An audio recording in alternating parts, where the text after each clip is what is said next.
my name's Connor. I run a channel called CounterPoints. CounterPoints is my Twitter handle if you want to follow me there.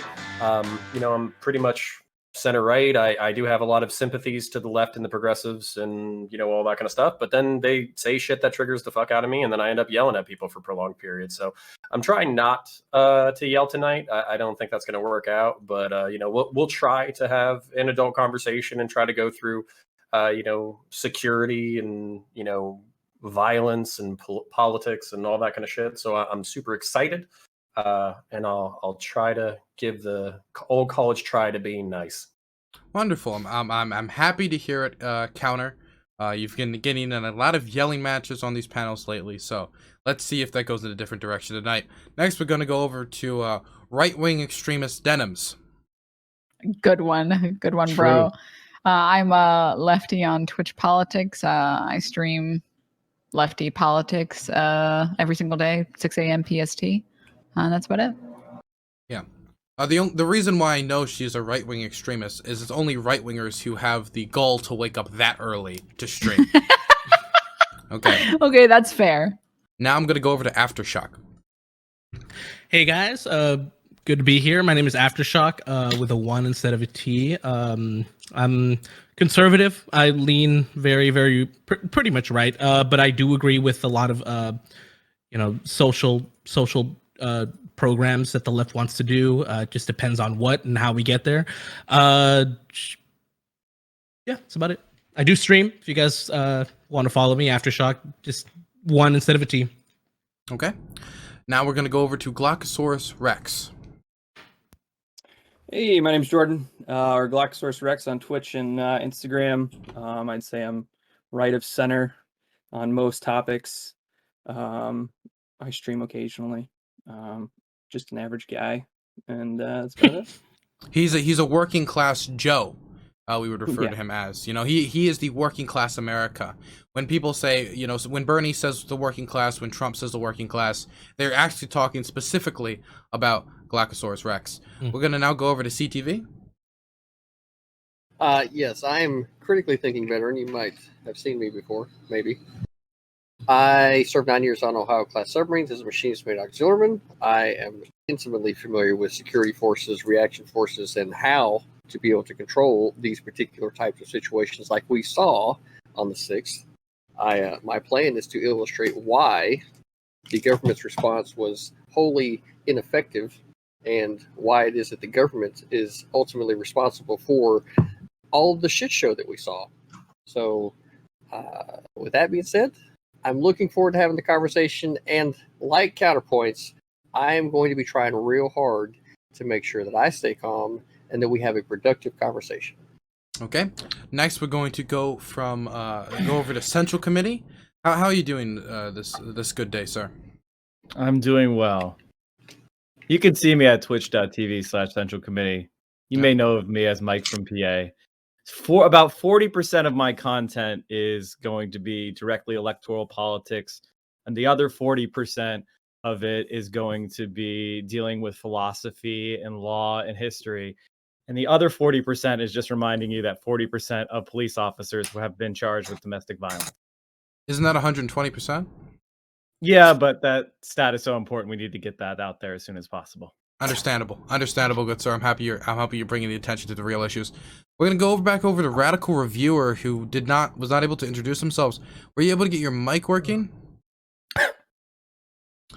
It does not seem to be the case. I'm gonna have my mod come in here, but it's having a hard time on this whereby thing. Oh no, we're not using whereby to talk. We're just using whereby for video. We're using the Discord to talk. Oh, okay. But can I close this window then? No, that's just for footage. That's so we can see a picture of your okay, doggo. Yeah, okay. Cool. Hopefully. Yeah, my internet is not the best, unfortunately.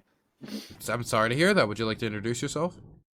Yeah, so I'm the Radical Reviewer. I review radical things on YouTube, typically books. You seem to be cutting out at the moment. Occasionally, sometimes movies, music, and things like that. If I had one suggestion, maybe your noise gate is a little high, or you're just lagging out. Okay, never mind. Yeah, I'm gonna have Geek come back in here. I'm gonna put you in another call, and I'm gonna have my mod come in here and try to help you out, and see if they can get that working for you. Okay? Right. Okay, cool. Throw you in with them. Okay. Well, that's already done then. Okay, so it seems for a little bit we're not gonna have Radical Reviewer with us. If he is unable to get it working within the next 30 minutes, we're gonna have somebody replace him. Sadly, these things happen. Now let's go on to the first topic, and I'll read the topic in full, since it is, I don't do usually multi-point questions or long questions, but with everything that's going on, made it a little longer than usual. What are your thoughts on the storming of the DC Capitol building and the other events that transpired in DC?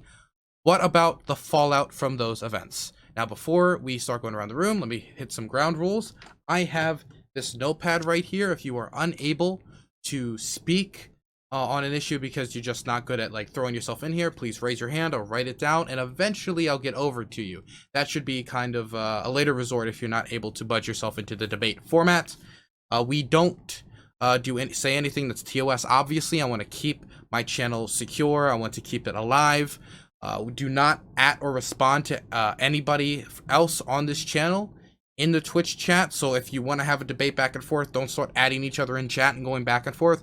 Try to stay concentrated on this. You can respond to chatters if you so please. Obviously, it's a long show and it's a lot of people, so you know you might get bored. But please don't respond to other people who's on the show who are here. There is a few banned words. And the reason I've banned these words is not because I like banning words. It's just because anytime these words are said, the debate is no longer about the topic in question. It is now about these words. So please, no use of the B word, the C word, or any slurs, unless, one caveat, you are quoting a politician. Of course, that is unless TOS jumps in the way of that. Is there any questions about any of these rules? Anything that needs to be clarified? No, okay. Now, the last thing I'll say is you will each, for each topic and last topic, you have an intro segment and an outro segment for about a minute long to 2 minute period. We'll be able to say your position on a topic, and at the end, where you can do an outro on everything that was talked about. These periods of time cannot be interrupted. Do not interrupt anyone during those periods, or you will be muted, and I will unmute you when I please. Or I could just kick you if I feel like it. So please, for the 1 to 2 minute period at the start, do not interrupt anybody. I don't care if they said that your cat is the worst cat in the world and it probably should take a long nap in a river. I do not care.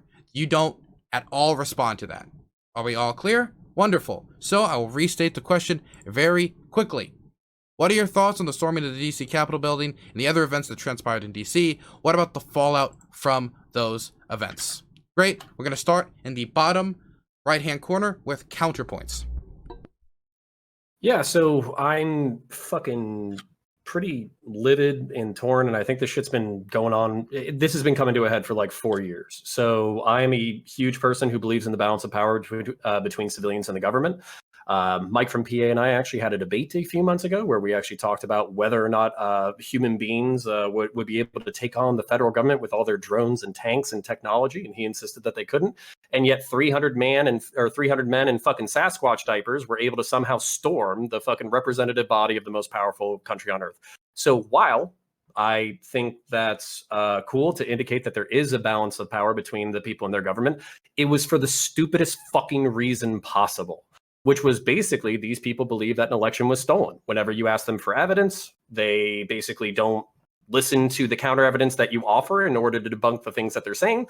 They also, whenever you present them with evidence, basically declining their positions and showing them that the election wasn't stolen, they move the fucking topic. So it's really frustrating that basically this thing happened in the name of one of the dumbest political movements on earth. I don't really care about the loss of life because, frankly, this violence has been coming to a head for a while. And if you broke into my fucking house and you were charging me, and some of your friends had fucking zip ties and pipe bombs, if I kill you while you're breaking into my house, I don't give a fuck. And that's the exact way that I view this. I am not sympathetic to the people who stormed the Capitol, and frankly, I wish Godspeed to law enforcement arresting all these fucking people. So, okay. Next, I'm going to throw it over to SocialismDoneLeft. Sure. I mean, I think that what you saw in the Capitol is the natural culmination of the stuff that you've seen from Trump, from populist rhetoric, from like us versus them rhetoric in general. It's the natural result of the alt media and of like the fact-free media that you see, particularly on the far right. I think something that I would just note is that like there are studies on like populism and the effect of populism. Trump is by all means like an extreme populist figure. Studies generally find that populism has substantially greater likelihood to destroy democracy. We are seeing that in the current situation. The study that I would refer to found that populist politicians had about a 1 in 6 likelihood of reducing democracy in their country, whereas non-populists had about a 1 in 25. So that's 16% versus 4%. So this is the sort of thing you see. You see people activated to oppose the democratic government in their country, people activated to violence in that respect, people no longer more to facts. And some of the fallout from that, I think, has actually been somewhat positive. You've seen some Republicans cleaving themselves from Donald Trump. Whether they'll cleave themselves from populism in general, or whether it's just his particularly toxic brand, will remain to be seen. You've seen a lot of social media cutting down on this sort of alt media and the misinformation like hose that it represents. And again, that could be a good thing, because ultimately, if you want to solve this, it has to be a long-term solution. It can't just be about Trump. It has to be about the causes of Trump, the causes of his rhetoric, and of these people. So I guess fundamentally, I think that the action itself was atrocious. Some of the response has been good. It is yet to be seen whether the response is anything close to sufficient. Okay, next we're going to go to Aftershock.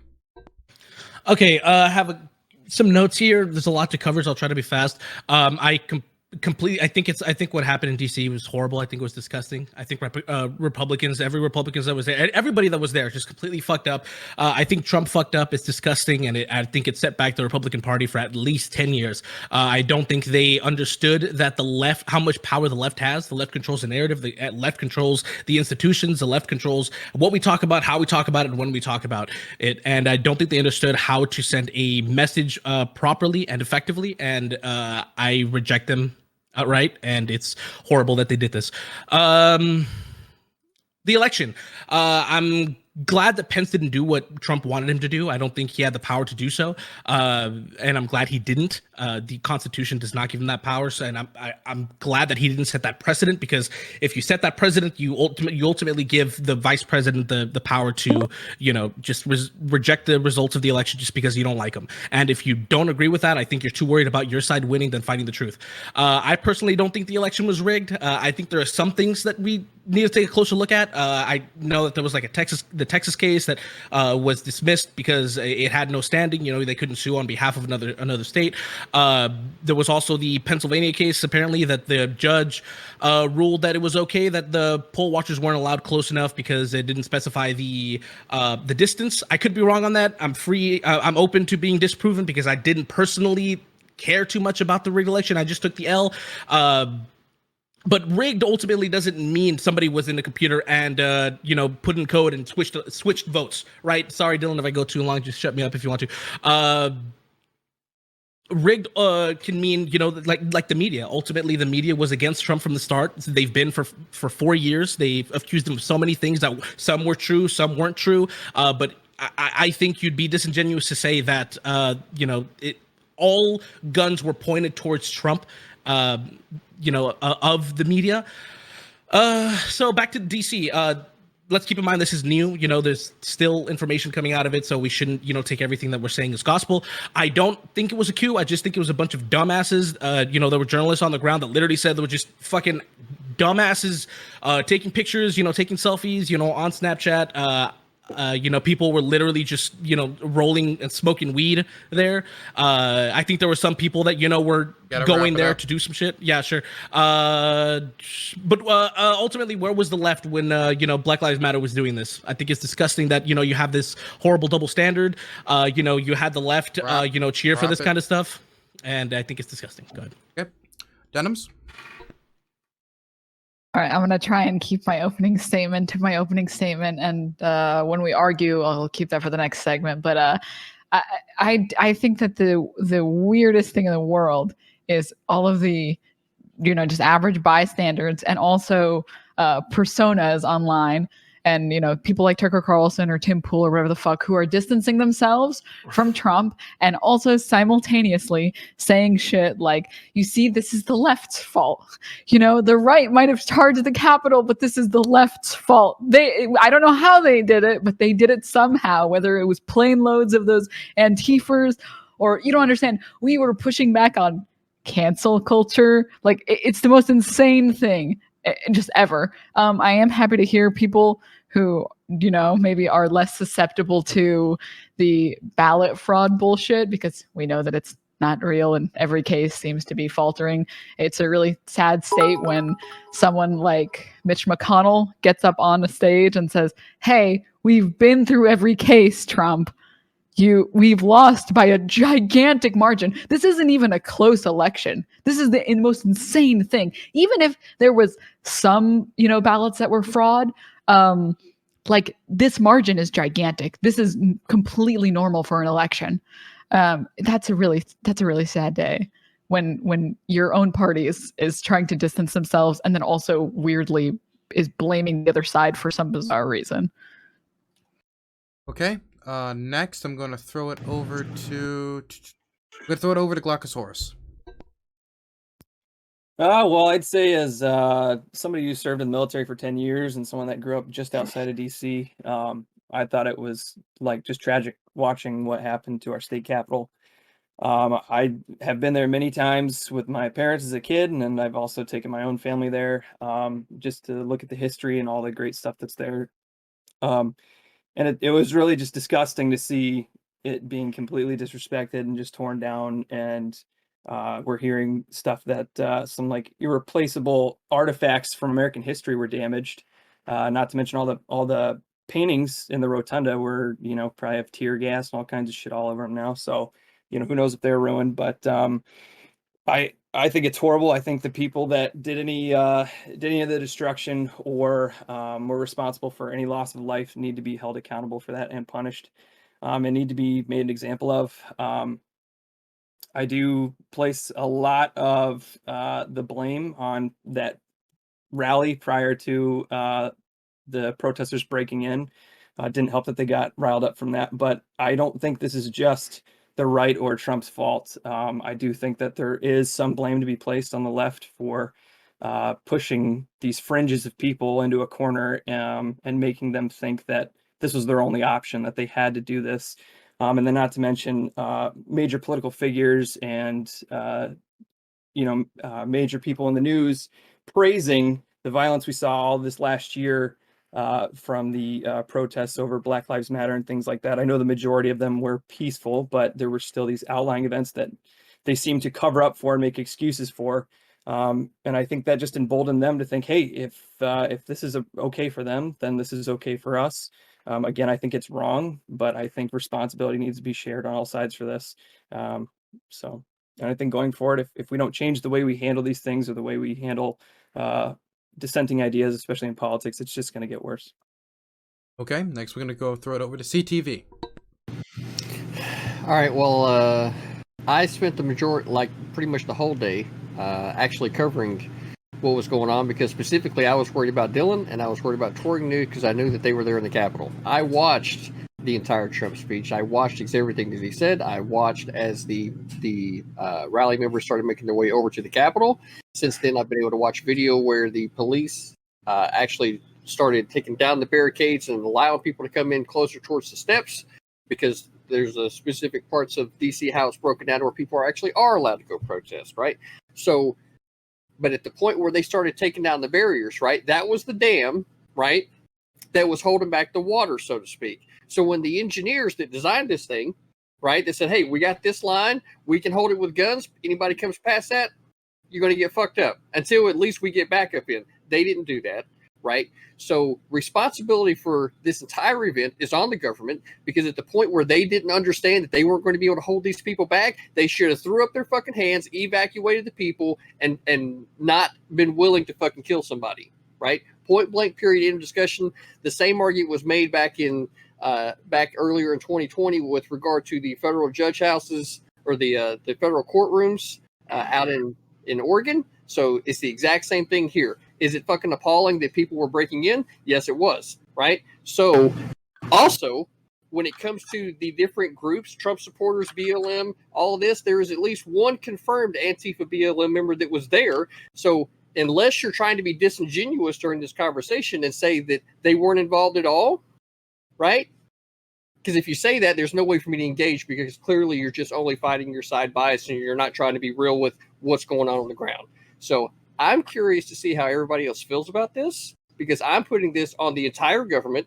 Trump needs to be removed from office, right? He was completely a fucking buffoon when it came to him encouraging everybody to go in there towards the Capitol, when it was very evident to anybody that would have been able to look out that crowd and say, look, there's probably some extremists on the right, at least on the right side at a minimum, right? If not the possibility of the left side as well, that could be LARPing, right? And not encourage them to go try to disrupt the electoral process and even call out weak Republicans like they need encouragement, right? Which is exactly what he did. He's a fucking moron. The DC police chief, which I'm glad they fucking resigned, he's a fucking moron. And the government is responsible for this atrocity, because we, the American people, are a free people that live inside this nation, and the government works for us. They failed us, and they need to be held responsible.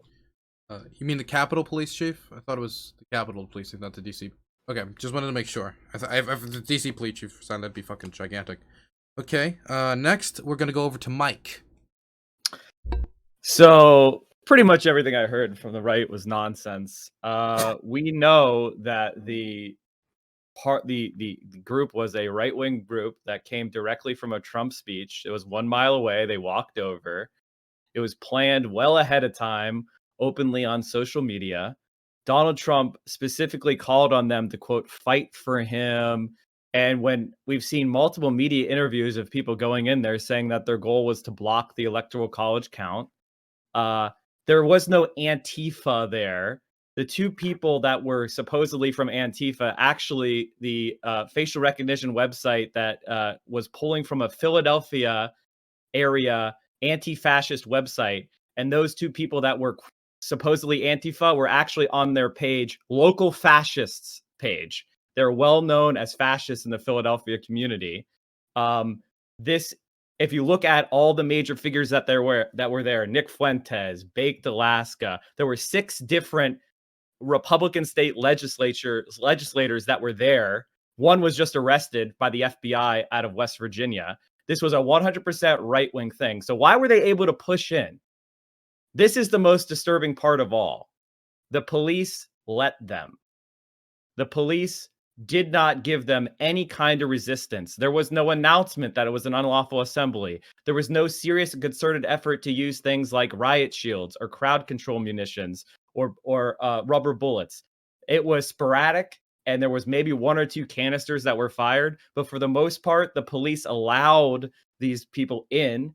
If you watch the interviews of the people, except for a few exceptions, the police just literally opened doors for these people. There's also a report that was in the New York Times that Capitol police officers were directing the invaders to the offices of people like Chuck Schumer and Nancy Pelosi.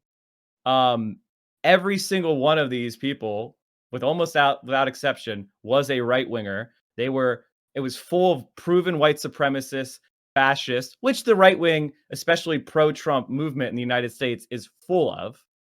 The woman who was killed was a huge supporter of QAnon. We have copies of her social media posts, her describing how she was going to go in there. They were chanting, "Where's Mike Pence?" as they roamed the halls of the Capitol. This was 100% right-wing move, and the goal there was to block the Democratic election, the counting of the electoral votes. There is absolutely no evidence of fraud whatsoever. You don't have to ask me. Go ask Lindsey Graham or Pat Toomey or Mitt Romney or any Republican who hasn't made their career sucking the dicks of Trump. Everyone who has any shred of honesty proves that there's no problem with this election whatsoever. And as far as historically, it wasn't even particularly close. So I don't know what to say about this. This is and ultimately the biggest concern I have is I question the loyalty of the Capitol Hill police to democracy. And I think going forward, the best thing to do would be to disband the Capitol Police completely, fire every single officer, and bring in, say, the Maryland National Guard or some other interim security force for the Capitol while they totally replace it. Because right now, I have no faith whatsoever that they would defend a Democratic administration. Another concern of mine is You that gotta a wrap it member up. of the, okay, so the last point I was going to make is a member of the Secret Service went and worked for the Trump administration as a policy advisor, including on the separating children. And then right before Trump's administration ends, he's now been inserted as the man in charge of Secret Service training back into the Secret Service. So he left the Secret Service to join as a right-wing political advisor in the Trump White House, and now he's been brought back into the Secret Service to be in charge of training of the Secret Service. That right there is unacceptable. He should be removed. And anybody denying that this is 100% a right-wing move is blatantly a worthless propagandist and a liar. Okay, we're gonna throw it now over to Radical Reviewer. Is your mic not working? I believe so. I think now I've exposed myself as a deep state psyop that was sent here to disrupt your podcast, obviously here. Obviously. Am I CCP coming show. through loud and clear? I hope? Tricom. Yep, you sound good. Okay, cool. So, I think that what happened isn't entirely that surprising. I think it's more or less like the logical progression of events up to this point. In the media landscape, you had Fox News and right-wing talk radio, and now with Facebook groups and D Live and whatever, people can they call it like a custom reality. People can very much customize, the way that they're perceiving reality, and I think that the Trumpers is a perfect example of that. Historically, you can look at things like the Nixon hard hats versus the hippies, or the Tea Party movement versus the Occupy movement. So I think that the Trumpers versus Democrats or BLM or Antifa or whatever is just like a progression of that long-standing battle in the country. I think for the president's part in it, he got his political career saying that Obama was a, Kenyan Muslim antichrist or whatever. He won the 2016 election on saying how fake it was, and if he lost, it was going to be totally fraudulent. 3 million illegals voted or whatever. And so obviously he went into this election spouting the same thing. What it reminds me of is the what do they call that? The Nigerian email scams. Let's say oh, I'm a Nigerian prince, send me money, and then I can help send you money. Why would the people put that they're from Nigeria in the email if people know that there's these Nigerian email scams? Well, the reason they put Nigeria in the email is to have people self-select. People who know enough that that's a scam will ignore it, and people who aren't realizing that that's a scam, go forward and get duped. And so I think that everything from the birther movement to the election fraud of 2016 to the election fraud claims of 2020, have sort of self-selected for this group of people who have a particular disconnection with reality, and they've sort of customized the way that they understand what's going on through particular Facebook groups or whatever.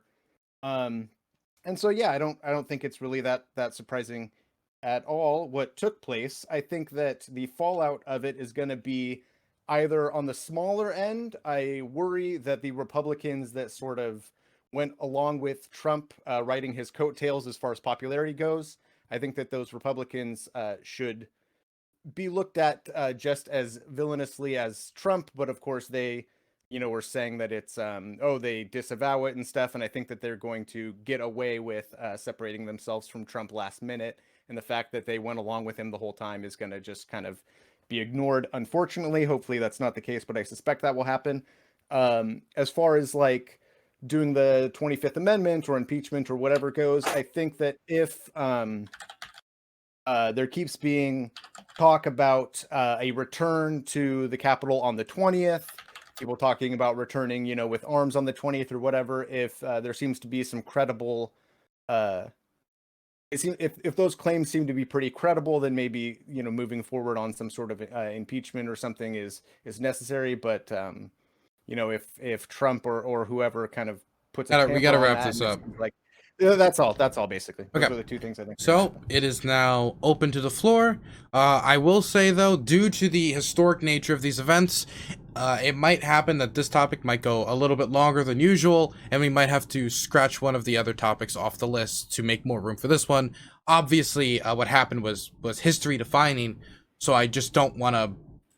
I want to make sure that it gets the due time it needs. The floor is open. You can respond to everyone's points.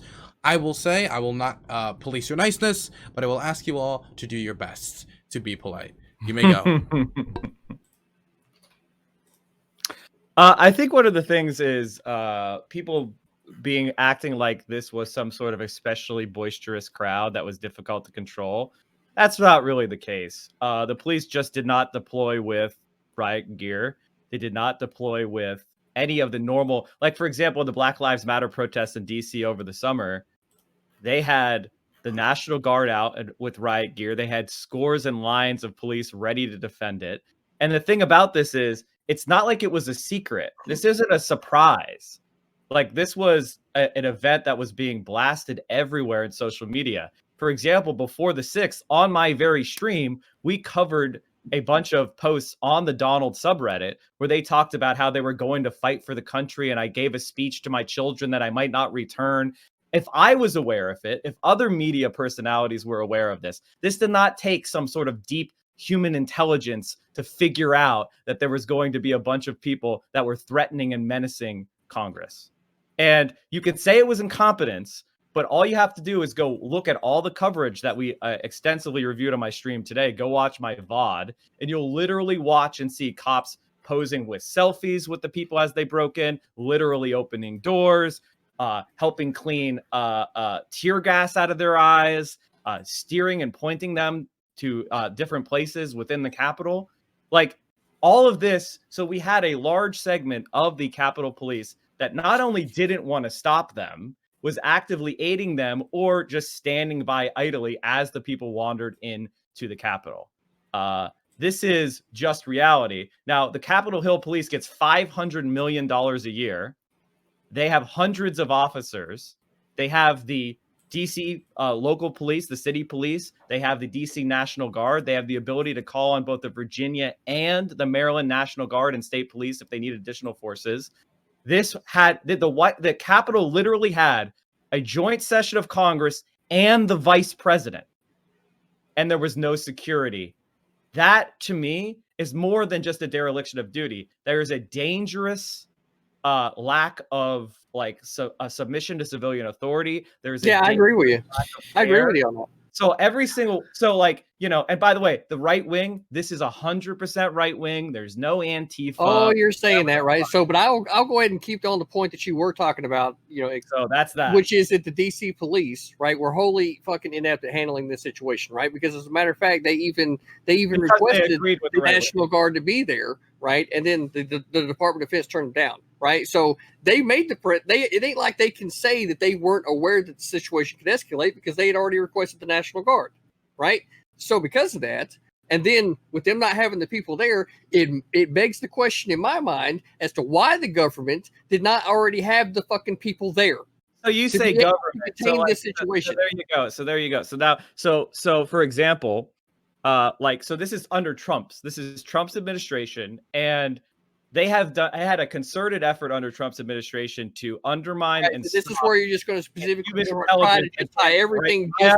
No. I'm explaining. Right? That's all you're going to do now. I'm explaining to you that in Trump's ideological administration, right? Because you are hung up on Trump. Research. They have blocked research into right-wing extremism. I can do that too. Okay. Let's. We're already getting off the walls here. Let's take a second here. So the evidence is Mike. The evidence is Mike. When I speaky, no talkie. Okay. Go ahead. So, make your point clear, and then I want to give a little segment of time for CTV to make his point clear. Okay. So make your point clear again, because I couldn't hear. I couldn't hear. The incompetence was intentional. They don't research and they don't take fascist and right-wing threats seriously. They're continually obsessed with phantom Antifa as a terrorist organization, yet they're doing nothing about open right-wing fascist movements that ultimately led to the invasion of a joint session of Congress with the vice president. They didn't even muster riot police, and they literally walked in and let them and opened the doors for them. That should say everything you need to know. Right. Okay, So CDB? you're going to keep your scope to this very narrow fucking point to try to just somehow protect the Democrat Party and the left and any of the things that have risen as a result of that in order to get some of this stuff over here. You're just going to completely discount history, right? So as far as I'm concerned, your scope needs to come like 10 times wider and actually start paying attention to history, right? That's how you get to understand the big picture as to how we got to where we were on the 6th, right? The gross incompetence on the government on all parts, right? Because it's not just Trump, it's the DC police or the Capitol Police, right? It's the fucking Secret Service that was inside of there, right? Every single part of this fucking shit allowed it to happen, right? They didn't even bother, and if you want to go back to, say, the Brett Kavanaugh hearings, where there were people all the way up on the door smacking on the door, right? So the point is that these things have happened on both sides, but the fact that the police were not ready to contain the situation was problem number one. Problem number two was because Trump did what he did and encouraged everybody to go over there with the language that he used, he specifically caused it to happen, right? But then the other side of that argument could also be is that if the DC police had already been there, would the situation have been allowed to escalate? And that's the question that you got to ask yourself if you're being intellectually honest when it comes to considering these things instead of being a jackass and pointing to something on the screen right behind me. I'm pointing out something so I'm not just making it up. This was widely reported. Here is an article I just pulled up from Politico. And counter out here the fact that they ignore right-wing terrorism because they're ideologically opposed to caring about it. And in fact, Trump, his entire political career has been built on fomenting right-wing extremism, profiting off of conspiracy theory. That's why he won't say a cross word about QAnon. That's why he was the main guy supporting the birther lie about Obama. This is pretty much who Trump is, and his administration has made it policy not to care about right-wing threats and not to care about right-wing terrorism. Go ahead, read this article. It's in Politico. I'll link it in chat if anybody's curious about whether or not I'm just making it up. But the truth is, the reason why the Capitol was unprotected because our government, under Donald Trump, doesn't care about right-wing terrorism. Okay, so can I don't know if you have people written down. Nobody's risen their hands, or at least I haven't seen it yet. Cool. Yeah. So let me respond to some of what Central Committee said. He said in his opening statement that Trump said, "quote fight for me." Completely contextless, but I mean, it's Central Committee. Of course, he's going to do some stupid shit like that. Of course, there were Trump supporters there. Okay, so I think it's completely disingenuous. It's a bad argument. Provide the context. Come on, go. Cool. What's the context? Fight means much more than fists. Would you agree with that? Exactly. You're just a disingenuous fucking person, dude. Hold on, I'm not done. If you want to completely write it down, I know you can't remember it. It's fine. Okay. So, of course, there were Trump supporters there. I think it's completely disingenuous to say that Antifa wasn't there. I heard a lot of things that they said they were going to be there, where they. Okay, whatever. We hold things accountable to what the right says all the time, but when the left says it, finally, it doesn't matter. Police let them. You can completely see a bunch of videos of the police completely fighting with them. Guns were drawn. A woman was killed. There was tear gas, bear gas, pepper spray. All of it was used. You're just pointing out the stuff that was not used. That's the only thing. If there was riot gear implemented, you would have complained about that there wasn't enough people that were dead or arrested. It just goes on and on. It was a planned coup. Like, dude, the proof is there. You could see the videos that people were literally just fucking chilling out and just fucking laying down, putting up their feet, and they had costumes on. It was not planned. You're just trying to say that to try to get Trump supporters to look like a bunch of fucking radical assholes, which I agree with you. The people that were there were radical assholes, but it was not a planned coup. What they were yelling, you said they were yelling, where was Pence? Are we going to hold accountable what Black Lives Matter was saying? I'm sure they said a bunch of horrible things about cops. It has nothing to do with this. Okay, cool. Whataboutism. Thank you so much for bringing up whataboutism, because you leftists always use this as an argument. Oh, it's whataboutism. It is. I mean, technically, you could say, of course, it's whataboutism. But if you're talking about Trump and you're talking about Biden and you're saying Trump is racist, here's the example. It is not whataboutism whataboutism. Well, I mean, technically it is, but it's a thing to discuss. That if you're talking about racism and you're comparing Trump and Biden, who is worse matters. So it's completely logical to point that out. Like whataboutism is just a horrible way to and I'm not saying it's always, but I mean, of course you're going to use it the way the left always wants to use it. Black Lives Matter. They were ready. We all knew that they were not. We all saw the destruction that they did. The destruction was parallel to the response that they were doing. The more that they saw that it was violent, the more police they sent. Sure, they were unprepared. We can agree they were unprepared. Like I agree. Yeah, sure. But it's funny how you can give credit to all the bad stuff that happened. Oh, that's Trump's fault. But all the good stuff that happened, suddenly you don't want to do that with Trump, and that's completely fine because everything is everything that that you want to bring up. Of course, it's more nuanced, and we can talk about it. But it's so clear that the left tries to use it as a contextless argument. Selfies mean nothing. You're talking about the people who were there with selfies, taking pictures of cops. One, that doesn't mean they all get along with the cops, and two, that doesn't mean the people that were taking the selfies, the civilians that were there, were the ones that rioted. Dawson. I know exactly one more? Okay, yeah. I wanted to make sure. I can play it on my screen. The video, they were literally inside the Capitol taking selfies. So if you would like, no one's disagreeing with that. Pay attention. No one's disagreeing that they were already selfies. Committing a crime by being in the Capitol at that point, and that's where they were taking selfies with the cops. And they were where did I say it wasn't a crime? What's AFAB mean? Where does AFAB? Well, typically when you're committing crimes, the police don't take selfies with you. I don't know how much you watch of the Black Lives Matter protests, or when the National Guard and the Secret Service battered a bunch of people to have Trump get that photo opportunity in front of the church with a Bible. They were very happy to brutalize an Australian reporter. They were very happy to brutalize people that were totally peacefully protesting with all sorts of munitions, with riot shields, with batons, because they were Black Lives Matter protesters. But at the streets of the Capitol and a major national security event with two branches of government highly vulnerable, they were opening the door. This is a fact.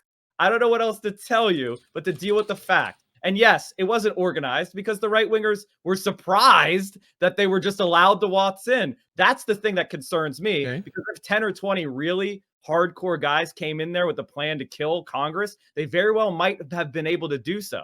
And the woman who was killed, the reason why she was killed is because they were transporting a bunch of legislators in that hallway. That same hallway, there were legislators. They were trying to take them to the secure location. She started to rush them.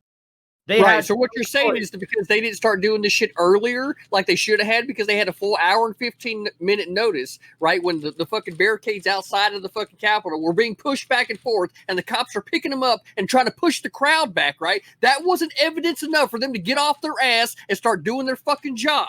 Right, that's not evidence enough. You think that because they waited because they didn't want to make the fucking call, that somehow that's supposed to justify them shooting a fucking Air Force veteran? That's what you think?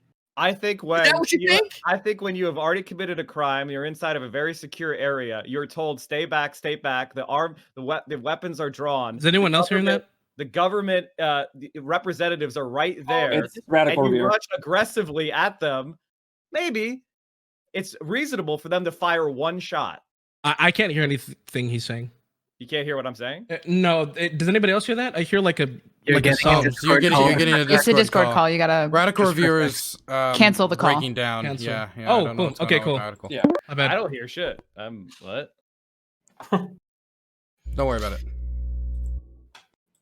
Okay, continue. Just whatever. We have a replacement. It's Tory News. Hey, bud. Okay, since there's been a break in dialogue, I wanted to throw it over to Counter since he was raising his hand earlier. Yeah.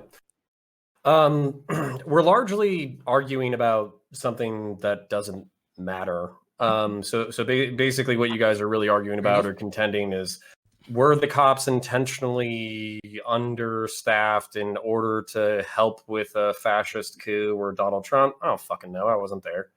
And then the other question is, or are they just incompetent? It doesn't really matter.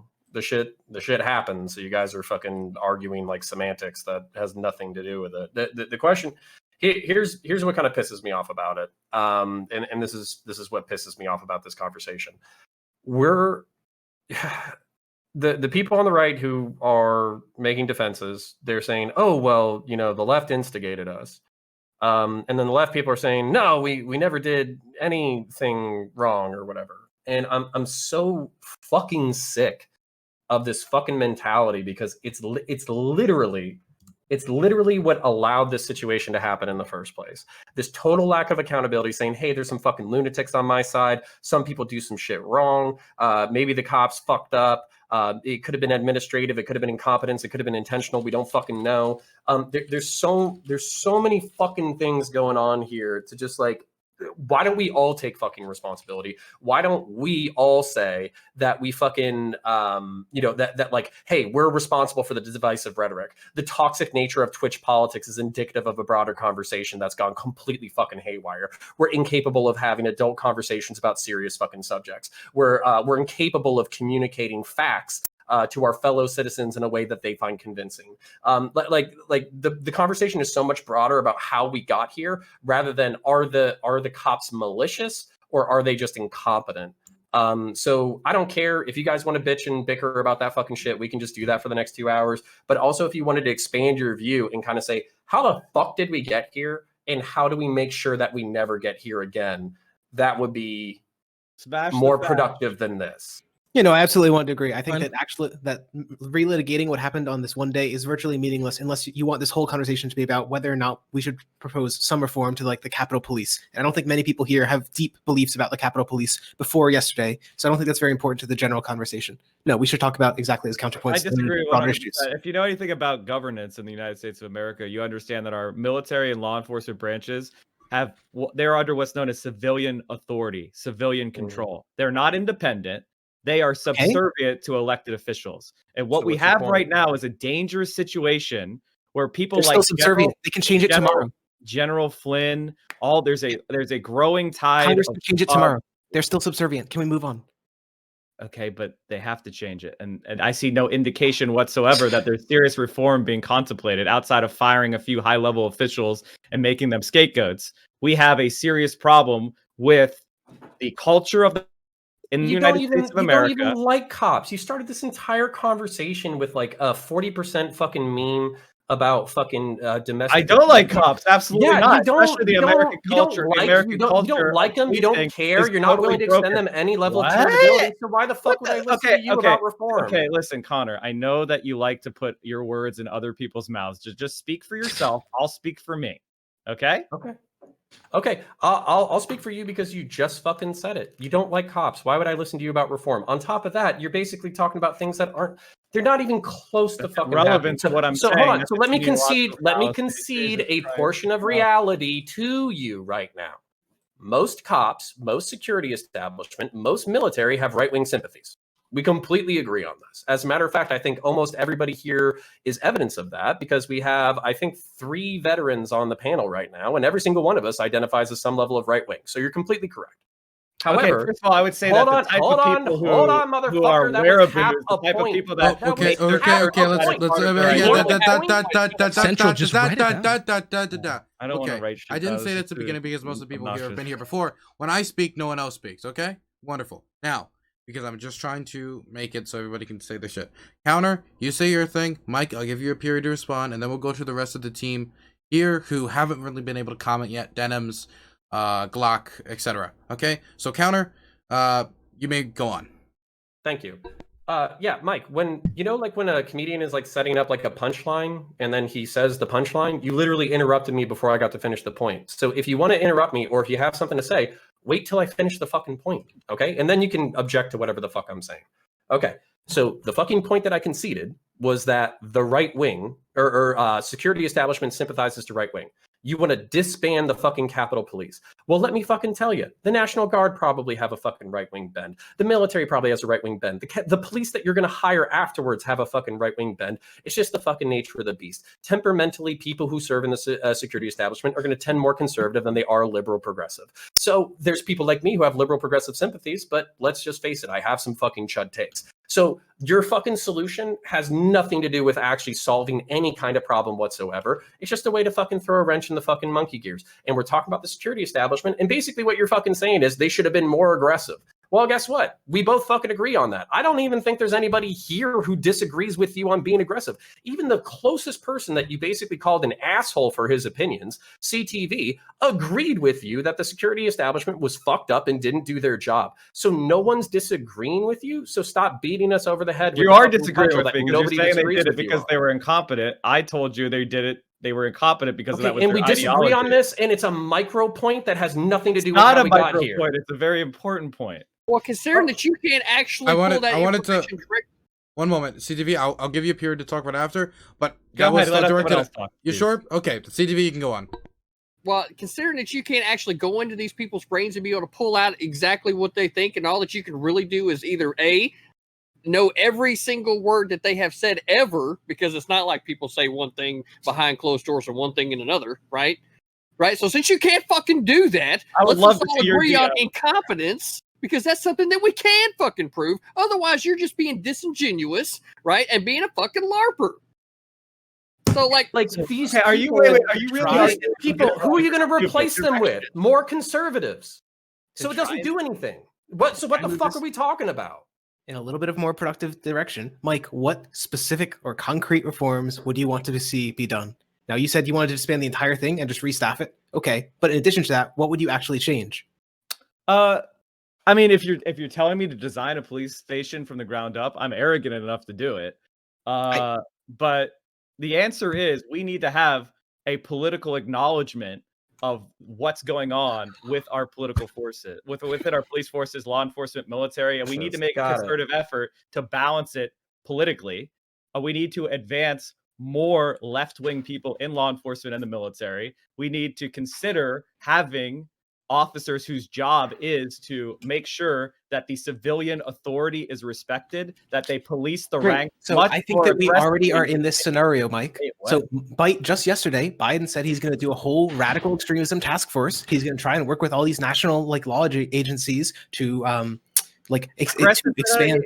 Yeah, but here's what he's not talking about. He's talking about going after civilians. I'm talking about the forces themselves. We need to aggressively examine their political views. There is a database of racist Facebook posts, and that has been made by uniformed police officers. We need to go after every single police officer if they have racist content on their social media, if they're making racist comments, if they're, we should be much more aggressively reviewing their body cam footage. We need to make being a right-wing fascist and a police officer impossible in this country. And that, it may seem like that's a lot of work, but it's worth it, as opposed to having a society where we can't depend on the Capitol Police to defend the country. And getting rid of police unions would be a good idea as well. Does anybody want to specifically respond to that? I see Aftershock wants to. And after that, we have a list of 3 people who haven't got to speak yet, so I'm going to throw it over to them. Aftershock, you can respond to that. Sure. So I think CounterPoints is right when we should go a layer deeper here and talk about how we got here. I think we got here because, both sides, it's on both sides. I think it's predominantly on the left, but both sides refuse to acknowledge when the other side is wrong. And, going to what Central Committee just said and, kind of bringing it back to, the riots and stuff. He said he wanted to make it impossible to be a racist and a fascist and stuff. Who decides that? Who decides who's a fascist, who's racist, who, all of this stuff. And it brings me to what happened in DC, because no one is justifying it. No one's justifying what happened. No one is trying to justify. Probably a couple of fucking idiots are doing it. But where was this during the Black Lives Matter protests and the riots? Where was this? Because all of a sudden, the left was saying that it was justified, but who decides what's justified? I can literally say that about what happened yesterday. The rioters that were there, they were rioting because of a Congress who, refuses to act on COVID relief, who took away their rights to attend church, who took away their rights to earn a living. All of this stuff can be put in to every situation, and I think that's a horrible precedent to set, because who decides it? And ultimately, I think it leads us down, censorship and all the stuff we're seeing, and it's very dangerous. And I think we need to acknowledge that before we move forward. And if we don't, God help us all. Okay, Denims, it looks like you want to respond to that. I see you raising your hand. Yeah, I don't understand this like weird right center take of like, well, yeah, we're gonna side skirt the fact that like these people were chanting like hang Pence. like these people were if they cared about the 2K, they would have been saying hang Mitchell McConnell. That's not what they were saying. They were saying hang Pence. And why were they saying that? They were saying that because Trump hours before that was saying maybe Pence has the courage or maybe he doesn't have the courage. Like he's literally inciting this violence against, and also for the record, you like took this like weird like stance earlier Aftershock on like well we don't know. Well, we can't know for sure whether or not these people were saying fight can mean anything. Fucking Rudy Giuliani came up and said trial by combat. You really think that's not going to radicalize anyone in the crowd to thinking, oh, maybe we should be violent?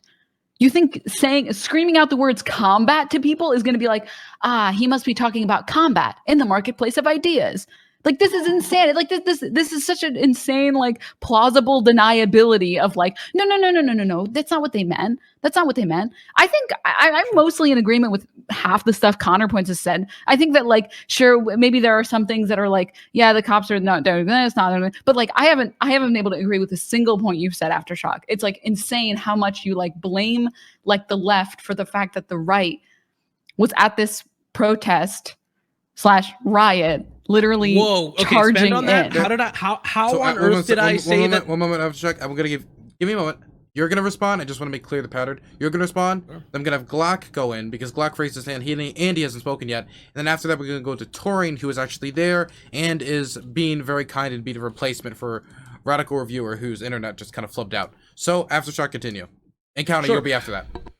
So, your first point, what people were chanting. Yeah, sure. I can say horrible shit was chanted. I don't agree with it. Where was this in Black Lives Matter? I'm sure a lot of them were saying, hang the police, fuck the police, all cops are bastards, abolish the police. Does that speak for everybody? Inciting violence here. So I would agree. I would agree. What Trump has said, of course it incited the violence. Of course it did. You'd be political hack to say that everything he said didn't rile people up and didn't push these people to do this. But should we hold him accountable because he didn't say go and fucking riot the and take over the Capitol? I have a literal quote here. I know that everyone here will soon be marching over at the Capitol building to peacefully and patriotically make your voices heard. That was Donald Trump saying that, but we're not talking about that. Inciting violence as well. Can we say that about Black Lives Matter? When AOC, Obama, Ilhan Omar, Chris Cuomo were all constantly pushing for this, the system hates you, the police are racist, the police are bigoted, they're out to get you. There's a horrible monster looming over you that's gonna stop you from succeeding. What about that? Did that not incite violence? I don't hear you talking about that. And sure, what Rudy Giuliani said, yeah, of course. I don't think he was serious, but should he have said it? No, he shouldn't have said it. A lot of stuff shouldn't have been said. I can acknowledge that. But we need to be consistent on both sides of what is being said, who says it, and what we're going to apply it to. And lastly, I would like to hear why you think that I think or what I said that prompted the right to be there because of the left. Okay, Denims, obviously that was directed out towards you, so you're going to respond to that, and then we're going to go to Glock. Then sure, I'll be really quick. Cool. I guess I want to respond to your point earlier about like we got to hold BLM accountable. There's two really important things that you're missing here. First of all, almost every single Proud Boys rally has gotten violent. They've beat up people and like assaulted people who are just journalists who happen to be brown at this protest, which is the most insane shit in the world. And then they're like, you're an Antifa. And they're like, no, I'm not. I swear I'm not. And they like literally assault them, but it's fine. Like this happens at every single Proud Boys rally. Whereas like 93% of BLM protests, literally millions of people protesting, 93% of them were peaceful. Like, this is an insane amount of protests that were completely peaceful. Whereas it seems like every single Proud Boys rally goes violent, and it's insane. At least some people get hurt. It's actually like insane. And the other point that's really important is that BLM is pushing for something that's actually like useful. Like BLM is pushing for something that's like, hey, maybe we should reduce police brutality. What did they charge Capitol Hill for? They charged it because their president didn't get elected. What? That's insane. These are two completely different things. Wanting to reform the police and wanting your favorite political person to get in power are completely different things. One of these is, yeah, I think maybe wanting less people to die is justifiable. Wanting your person in power who didn't win in power is not justifiable for violence. How did I say that the right was there because of the left? You said it earlier. You said that like the left What did I say? Quote instigated the left instigated the right into being there. You said that we normalized. Trump We normalized. instigated No. That we normalized it with our BLM riots and stuff. So you guys can't I haven't normalize even it. said the word normalize this whole time I've been here. Sure, I can be paraphrasing. So But I'm asking for a quote. What did I say? I'm sorry. Let me You replay paraphrase the it, last sure, if you want. hour to pull the direct quote of what you said. So if you want to actually go back and look at it or clip anything, we can do that. But I want to make sure we get to everybody here so everybody has some time to speak. Glock, you raised your hand and you haven't spoken yet. I wanted to get your thoughts before we move over to Taurine and CounterPoints. Yeah, I think both Central Committee and Denims are just kind of like disingenuous. They're so quick and willing to like assign all this blame and group every single right-wing person that was there on Wednesday into like these people that were like everybody that went there stormed the Capitol, when in reality there was like a couple 100,000 people from some reports, and only maybe 5 to 6 made it into the Capitol, 500 to 600. And there were not hundreds of thousands of people there. Stop being deluded. There was like 10,000. Okay, I'm just going off of what I've heard from CNN. Oh, what you've heard, and everything else. But okay, show me a CNN Mike, thing that's Mike. Were you 100,000. there? Were you there, Mike? Were you counting everyone that fucking walked into DC? I have eyes. I've watched crowds before. Mike. Come on, man. He says 100,000. It's just so Imagine stupid. being a Central Committee. Just imagine that for a second. He's so Anyway, so stupid. back to what I was saying. I want to hear Glock finish his It's point. so disingenuous that they're so willing to just assign blame and fault to everyone on the right that was there yesterday. But yet we just heard Denham say, oh, well, 96% of all the Black Lives Matter protests 93. were peaceful. 93. And but it's like, okay, it's the same thing yesterday. I know people that went to that march on Wednesday or the rally that did not go to the Capitol. And the second it started getting crazy, they left. They were out of there. And so you can't, you have to assign this to both sides, just like Connor was saying. Like, if you're going to judge us or people on the right at one standard, you have to hold your own side accountable to that. And neither of you are doing that. So brief note, like the methodology of the study that for the 93% statistic counts any event at which like violence occurred as being a violent event.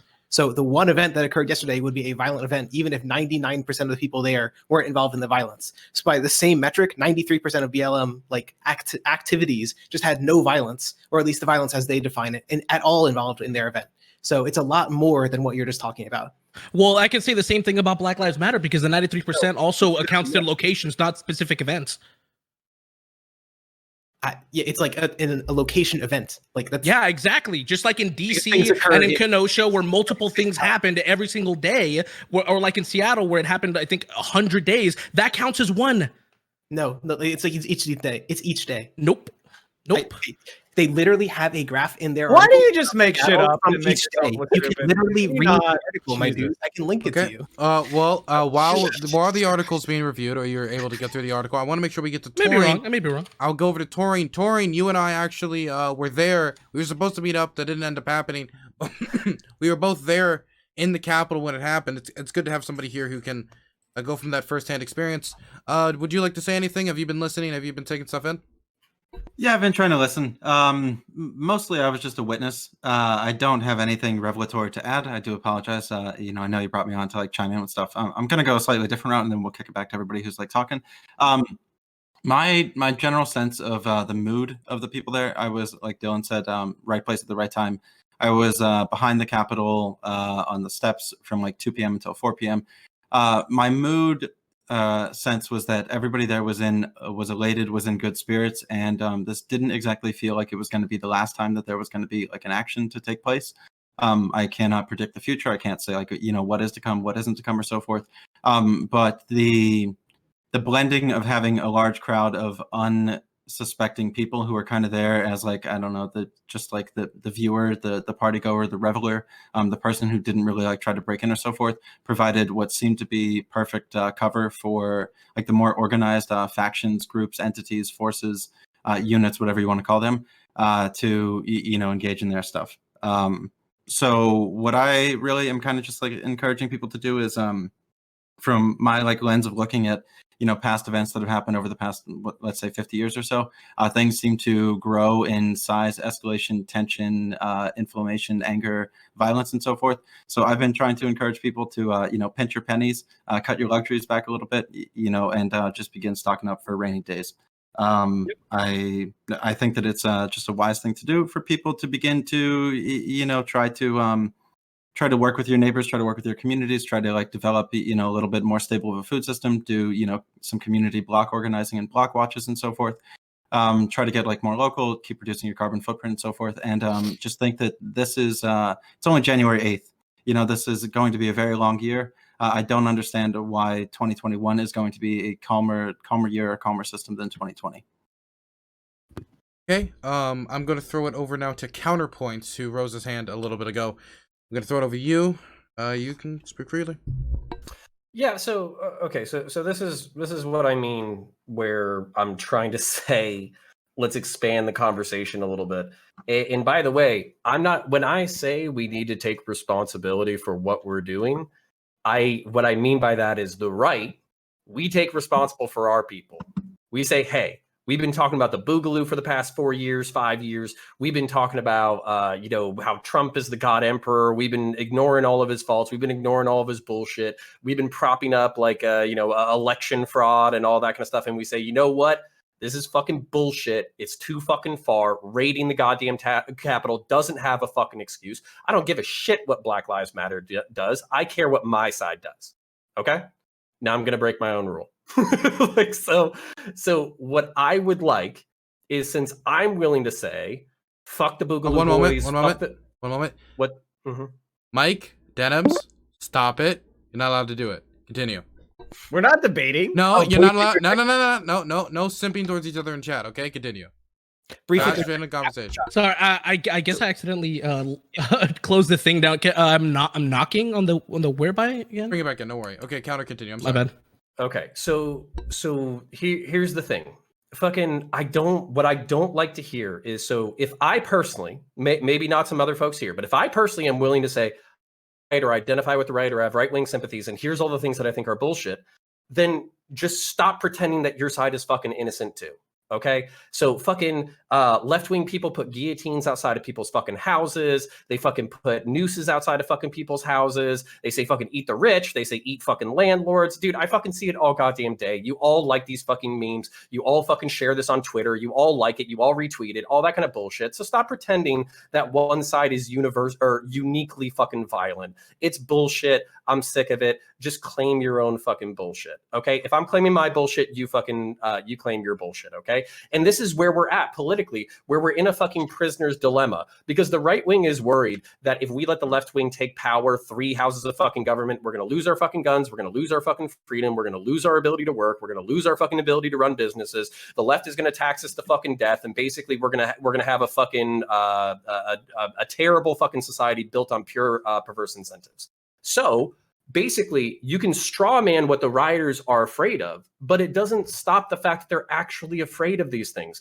You can say that they're dumb for thinking that election fraud was real, but that's all they've been hearing from some of their elected leaders for a long time. So if you genuinely believed that the election was stolen, that there was 10 million fucking votes added, Dominion in some kind of like weird conspiracy with fucking Venezuela and China fucking stole the election, and now the fucking communists were coming to turn your fucking kids trans, is storming the Capitol a irrational but understandable response?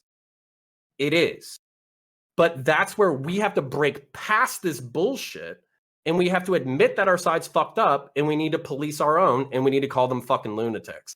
And what I hear instead is, we don't have any lunatics, or if we do have lunatics, they agree with me. So I'm going to make excuses for them, but your side has the real lunatics, and you need to start talking about your lunatics. That's all I'm fucking hearing right now. So I wouldn't say that one side uniquely involves violence, but generally people note that the right is disproportionately involved in violence in the United States. Like All right, because the riots that we saw all year long in we're 2020 better at was it. evidence of that. No, we're so better at violence. Yes, it was. the right seems uniquely predisposed to like escalate from just political rhetoric into actual like politically oriented violence. Because how what do you remember, a lot of the BLM violence. It doesn't take a lot of skill to shoot someone on the street randomly, dude. I mean, that's not being better at violence. Come on. So just to put numbers to it, right? For example, like in a report the CBO cited, the Congressional Budget Office, there were 0 incidents of left-wing terrorism between I think 2001 and 2016. But in the same time, right-wing extremists killed like 250 people, and it's the same trend we saw in 2018, 2019, and so on. The right is like 5, 10, 20 times more lethal in doing like actual political terrorism than the left is. And I just want to note there's a difference between like riots, which are generally like unintended. Somewhat I would somewhat agree with the people on the right to some degree. That a lot of what we saw was not fully planned out beforehand. So too, in a lot of like the BLM activities, people either get like forced by police to become violent, or like there were some bad actors intentionally seeking to become violent. But it's not the same thing as politically oriented terrorism, which is something that the right is uniquely, somewhat, and definitely like disproportionately disposed to at the current moment. And I would actually argue it's for the very reasons you pointed out, because the leaders on the right are those who keep pushing the misinformation. So what's the solution to that? Well, they got to stop. How do you stop that? What's your solution, Counter? I think Twitter has a good solution. It's on my screen right now. If the fact that Twitter can called actually censor the ending. president of the United States doesn't actually appall you, then you are clearly missing. I'll explain to you why it when does. it comes to because corporations being able to control the government. No. Right? Like Okay. it's nice whenever you just start talking and you don't listen to the fucking point, right? But if that doesn't appall you that a corporation right now is controlling the government, that should be like setting off alarm bells all in your fucking head right now. It's, But the fact that it's I'll not, tell you doesn't mean a lot about why. I'll tell you why I don't have a problem with it. Because it's a right-wing fascist. Oh, because that's Yeah, right. because you they clearly disagree with only him. care about your side. You don't care about all Americans, which makes you biased, and which means I don't give a fuck about your opinions because you don't care about everybody. No, I'm not biased. I don't think that No, you're any clearly biased. You fascist just said should be it. able to speak and No, you're advocate clearly violence. biased, and you just said it. So I am really Okay, enjoying you got okay. it. All right, Can I I- can talk. I'm biased. gonna cut this right here, and I'm gonna be like, okay, SocialismDoneLeft. Seemed like you wanted to ask a question. I'll go over the Counter right afterwards. I'll write your name down. Wait. What do you want to ask? I'll write your name down. Don't worry. Yeah, no, my bad. Sure. So CTV, I just wanted to ask you, are there any politicians that you feel should not have a voice on Twitter? Like, do you believe that having elected office is sufficient for a person to be able to say whatever they want on any platform like Twitter? Well, here's the reality. In order to get into that conversation, we need to actually shift gears to the platform versus publisher argument, and that's not the topic of discussion because what we're talking about is DC. Why does every conservative fail to answer even the simplest of questions? Because we try to keep things on topic, since that's what we all That is came a here topic, for. that is Simply a because topic. you You're too much of a coward. No, Deflection. right? Okay, deflection. I will say, Somebody who's worth I talking do to. want to say that the topic did include the fallout from the event, and I would consider this probably him getting suspended in response to everything coming part of the fallout. So I would say that it's part of the topic, but if it gets too far into the publisher versus that, should we nationalize Twitter thing, then I'm going to grab it and pull it back into line. So if you want to go into this a little bit, that's true. But before we do that, I want to make sure that the other two people who wanted to comment on other things got to speak. Can I briefly just add? Right, okay. If you want an answer to the question, so I just do want an answer, right? Yeah, so like, what's answer. the answer? Should some politicians be deplatformed? Is there any line at which people should be deplatformed who are politicians? CTV? honestly, no. Honestly, no. Because it comes down to the platform should not be legally liable for what's being said on the platform, right? They're not a publisher. That's how I feel about it, right? Okay, wait. So- Can I take it one step further? Well- what if the president said, "Kill all insert minority group here in Minecraft"? What if he said that on Twitter? Do you think that should stay? Yeah, I up? think a call to action is where we should We draw had the line. one. Dude, Okay. hold on. Counter, I gotta you jump. can go. I gotta jump. Yeah, you're next. Okay. All right. Seriously. So I'm going to answer this question. SocialismDoneLeft. What do we do?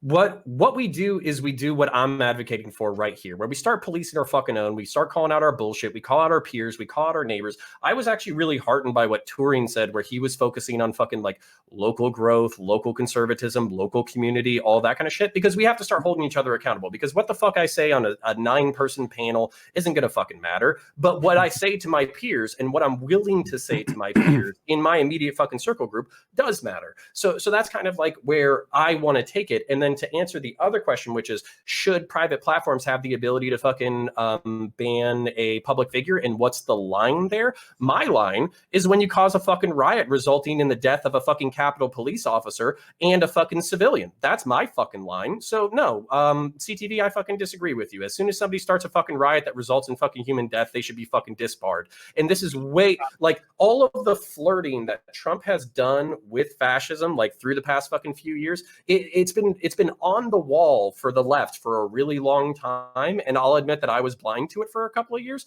Now I just see it as naked authoritarianism. I fucking hate it. I don't like it. I myself have libertarian fucking tendencies. I'm not going to make excuses for it. Fuck Trump and fuck anybody who sympathizes with him. And then Mike, seriously, this is what's so frustrating about talking to you, okay? Because these are the major points that you're dunking on the fucking right for. Whether or not Antifa was present at the rally, who gives a fuck? Whether or not the police were malevolent or incompetent. Hold on, I'm not done yet. Whether or not police were malevolent or incompetent, who gives a fuck? Whether or not it was 10,000 or 100,000 people there, who gives a fuck? Like, none of these points that you're fucking dunking people on have anything to do with the fucking conversation. So do you want to have a conversation like a fucking adult about these broader subjects? Or do you want to dunk on somebody over bullshit facts that have nothing to do with the fucking conversation? Okay. I would like you to put on your fucking big boy.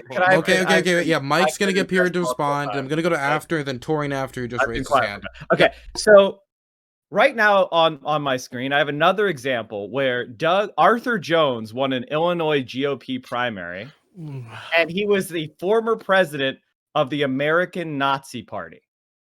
Okay, and he believed that he engaged in both anti-Semitism, Holocaust denial. He's the type of guy who says the Holocaust isn't real, but it would be good if it was. That's Arthur Jones, Republican nominee for Congress. Okay. Now, that's the type of politics that's growing in the Republican Party right now. Okay, so do you want to talk about how to solve that, or do you want to talk about whether or not there were 100,000 people at the rally? Shut the fuck up. All right. It's the type of politics that is growing. And I 100% support deplatforming these type of people and blocking them from causing harm in our society. Why? Because fascism is not a valid ideology that should be part of the Overton window, because they lead to the extermination of people. And this is a historical fact. We know that they do it. Now, when you talk about whether or not why is Trump being banned? Trump is being banned because he's making a concerted effort to overturn a democratic election, which just led to the riot that attacked the Capitol. That is why he's being deplatformed. He's being deplatformed because his own cabinet is openly discussing Article 25th Amendment, removal of him from office. And that is not just Democrats saying it, it's his own cabinet. That's been reported widely. And that is the situation we're facing, which is a president who's out of control, who refuses to accept his defeat and represents an imminent threat to our republic and to the country at large. And yes, I'm glad that society is responding to that threat. Instead of being feckless cowards hiding behind my First Amendment, they're saying this is a threat. This is wrong. I'm going to protect this country from a fascist. That's a damn good thing. I'm proud of our country for doing that. I'm proud that people are coming together and standing up to this guy. It's a little bit too late, but I'm glad it's happening finally. Okay. And I will not. And you're just because you're scared of some hypothetical when we have a real threat right in front of us. I'm I don't know what you would expect from us. Okay. Next is going to be after. They're next on the list. It looks like you wanted to respond. Okay. So SocialismDoneLeft.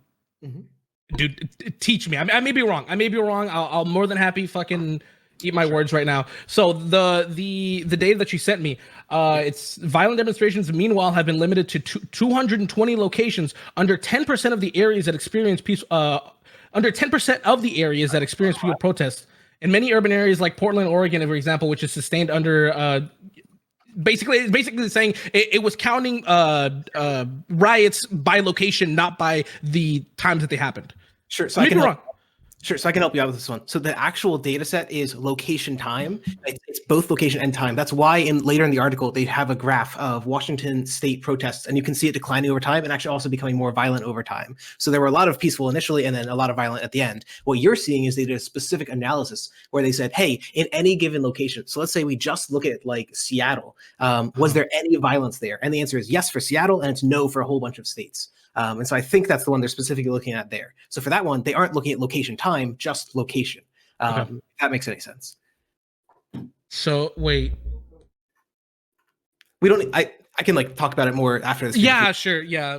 Maybe I'm just fucking moron. Okay. Can I respond to some of his Central Committee said? Yeah, you've been waiting for a while. Sure. Cool. So like. I don't think we disagree on like what's right and wrong. I think we disagree on what we should do. I think calling for censorship just because somebody quote unquote incites violence is very dangerous. I mean, who decides what incitement means? Again, I can point to a bunch of Democrats that also quote unquote incited violence for the riots. Like, are we gonna ban them too? Are we going to ban Cuomo for saying protests shouldn't be peaceful? Are we going to ban Kamala Harris for saying this won't end and it shouldn't end? Obviously, she wasn't talking about just specifically the riots, but she didn't mention the riots, and that's the problem. Okay. So I've got. Yeah. TTV, you can go quick, and then we got to go to touring. You can go. Well, here's specifically. Oh, Central's not going to answer. Oh, okay. Here's specifically the problem. I thought. Wait, are you serious? That's your argument? Yeah. Okay, so far your arguments usually just rebut it. Just I'm rebut it. Stop trying to pander to your audience and get more followers and try to make them. Oh my God, kook, LOL. Just answer the argument. Okay, stop talking. I'm doing just that. You have right. continually. Okay, so your argument has been twofold. First, we can't really know people's motives because we can't see inside their head. That was one of your arguments. I didn't say that. Laughably absurd. Yes, you did. No, I didn't. The second argument. I didn't say it. I said it. It said you don't even know who you're talking to. I'll go ahead and take whatever. Now, right? Together with your stupidity. It's my time. I had the mic, right? So shut up and listen. So here's the reality. Since the president of the United States has the ability, and I'm sure we all recognize from earlier in 2020, the emergency broadcast system that can send a message to every single cell phone in the nation, right? That's literally something the president can fucking do. Fucking the corporation censoring him on Twitter, right? If the president really wanted to do that, could he do that? Yes. So the fact that the corporation thinks that they're actually doing something by doing this is absolutely fucking absurd. And this is exactly why everybody should be paying attention to the power of corporations when it comes to them actually thinking that they should be able to censor the president of the United States when they have the ability to be able to send these messages out, right? So that's where that whole fucking line of logic goes right out the fucking door whenever you try to refute it. And now we get back to DC and what happened there. Okay, Mike, you can respond. We just had Aftershock there trying to debate a study he hasn't read. We had to listen to him embarrass himself. And now, when I'm talking about exactly what he said, you're complaining about the bounds of the conversation. Just shut up. Stop. First of all, you've already been proven to misrepresent me. So why don't you just a baby You're not a moderator. Stop trying to moderate. Dylan's the moderator. Shut your fucking mouth. Congrats on your 30 followers extra. Just shush. Are you two dating or something? Is that what's going on? Secondly, so the first thing was we can't know because we can't know things inside people's heads. I didn't say that. Second argument was CTV literally just said he's the one that said that. Dude. Okay. I can see the smoke coming out of your fucking head. I'm not supposed to moderate niceness, but I'm gonna do this. So Central. They keep talking in the middle of Central. Yes. Central. You've got 30 seconds to respond to what was thrown at you. Other people are on the list, and I want to make sure they got time to talk. You can proceed. All right. And if anyone wants to clip what he said in the past, that'd be cool. The second point was, who decides? You have like this pants-wetting fear of deciding anything. We set reasonable standards and we apply them reasonably, case by case. It's called judgment. Adults do it every day. Whenever you wake up, you pick which color of socks you're going to be putting on. You make a judgment. It's the same thing with whether or not private corporations or private entities are going to platform fascist rhetoric, violent rhetoric. And yes, if the president is doing it and there's an imminent threat and they decide they'd rather not provide their private network to do so, it's reasonable to do that. And also, I hate to make this point to a supposed capitalist, but if a private entity is doing something, that isn't censorship. Which is literally why we get into the platform versus publisher argument. Government censorship. You don't have just like Senator Howley doesn't have a right to have his book published by Simon & Schuster. That's not censorship. Right. I'm glad you said publisher there. Since you're not a publisher right now, you're only making my argument for me. So thank you. So the point is that you don't have the right to use Twitter. And it doesn't matter who you are. Which is exactly why it should be considered a platform and not be held legally liable for the people's opinions that get put on there, rather than being a publisher, which will be legally liable. Like, I'm glad you're finally catching up to the conversation. Wait, you're arguing in favor of Section 230 now? I thought what I'm arguing in favor of right now is we get back to the DC conversation, because you keep trying to go off on this whole other fucking tangent. I said a minute ago that conversation was ended. It is fucking ended, and let's get back to DC. Okay, so Oh no. Okay. I would just want to go back to the list because there's two people who've been waiting for a long time. Taurine, you've been wanting to speak. I'll throw it over to you, and then after that's going to be Glock.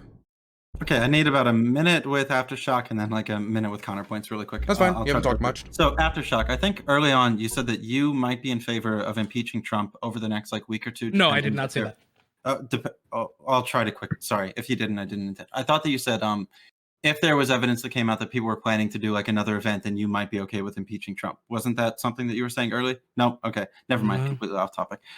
Counter to what you said about like Mike was debating like whether or not like we should be talking about like malevolence versus like ineptitude. I think that it actually is very important. This is just my opinion from kind of like how I saw it or how I'm thinking about it. I do want to know were there any Capitol Police involved in like making it easier for certain groups to infiltrate like certain areas or so forth? How did people know about who was the office that they found? Senator I think it was Clyburn's kind of like second office that they found and so forth.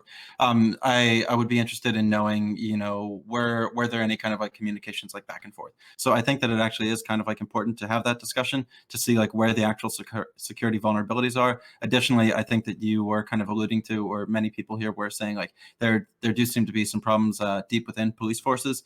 So I kind of do want to get into like the roots of those parts. So I think it is an important part of the topic. The whole crowd size, not as important, but from what I saw from being there, and I think Dylan may agree with me here, maybe 5,000 to 20,000 people is kind of like where my guess would be.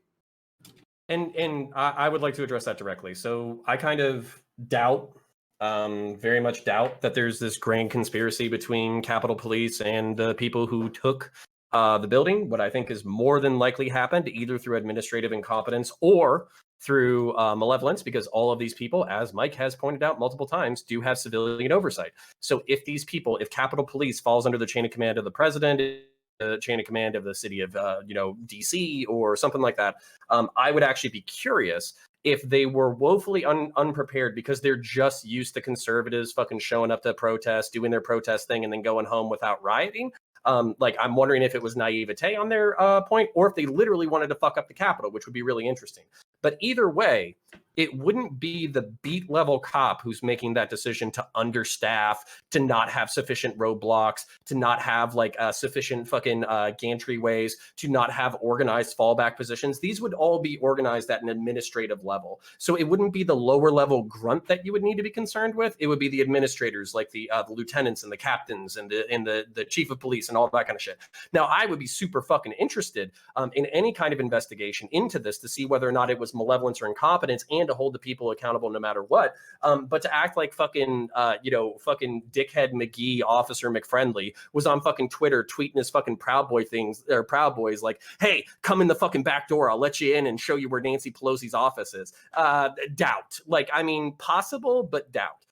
So I actually don't think it would have been that way. I think it would have been the more like calculated and the more planning way that you went about it. But I noticed a lot of people that had like advanced communication tools as I was like walking through the crowd. I did see some of the people that had zip ties. I did see certain groups, kind of communicating to one another and so forth. So can we? Yeah, I would love to talk about that really quickly, because Mike and I actually had a relatively unpleasant debate a few months back about whether or not civilians would be able to take on the federal government.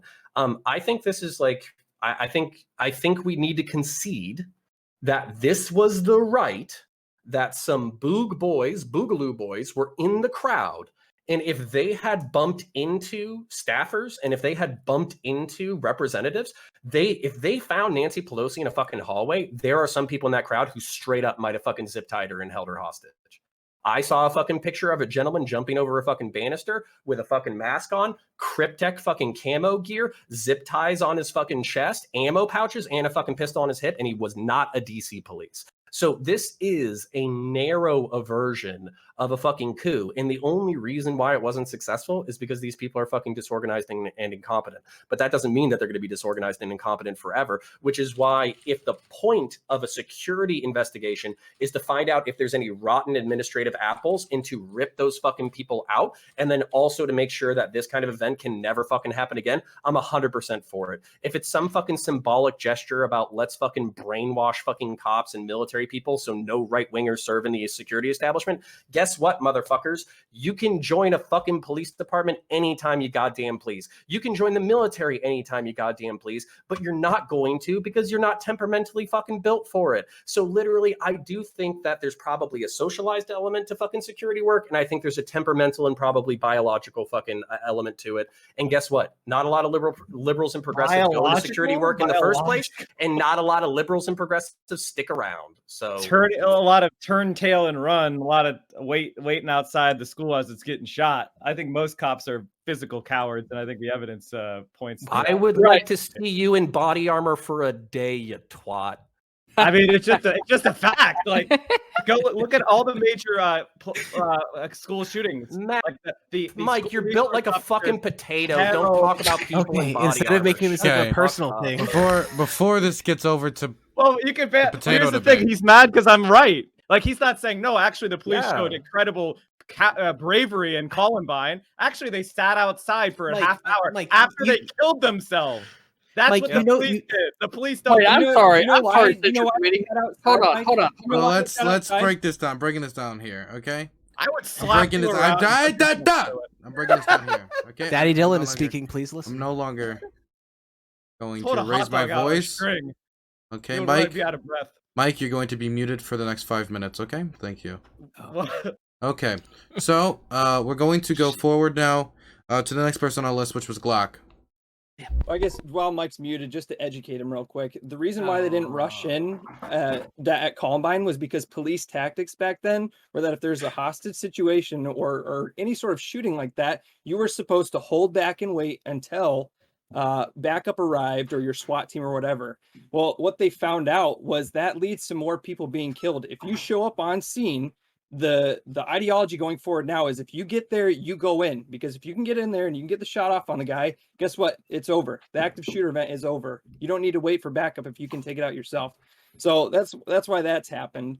And two, Mike has clearly never done anything where his life has ever been at risk or he's ever been outnumbered, because like these cops that were in there, it's not like they were like, oh, hey, we got that secret email that we're supposed to just let the Trumpers do whatever they want. They were surrounded by hundreds of people that were politically agitated and ready to strike. And they're not going to just start arresting one person. That whole crowd's going to turn on them. So what they're going to do is they're going to try and manage it as best as they can. So it's like, hey, if this person just breaks some shit, I just got to let it go. But as soon as something big happens, then I have to be ready to step in. They're pick and choosing their battles because at the end of the day, they also have to worry about their own personal safety and their own personal security. So that's my. And can we point out that a DC police or a Capitol Police was killed in this event, beaten to death with a fire extinguisher? So fuck you for the memes, bud. Okay, now we're gonna go to Denims. Guess Mike left. Did Mike leave? Yeah. Yeah, You leave permanently? Oh, okay. Mike, I made the rules very clear that when I speak, no one else speaks. Okay, goodbye. You owed me. You said you were gonna pay that back for coming on my show. You said I helped you out and you were gonna help me out with this show. Thanks for being so rude about that. I mean, I'm sorry that you're angry that I made you follow the rules like everyone else. Bye-bye. Okay, I'll find somebody else to replace you. It won't be that difficult. Okay, the rest of you can continue. Yeah, I was gonna say, counterpoints. You're talking a lot of shit about potatoes and shit. So you must have a six pack, right? That you're gonna show us all on Twitter later, right? Mm-hmm. Are you cooming right now? What are you I'm doing? always cooming, bro. I am never not cooming. Bold of you to assume. No, I'm What in is the thing? I'm in the dad bod phase of my life. So unless you're Ah. into that, Oh, for everybody No, in the talking chat saying it was lots an of accidental shit. disconnect, it wasn't. He said unmute me or I'm gone. No, I'm sorry, Mike. You don't get special rules because you're a bigger creator here. I'm sorry. It's fucking sad.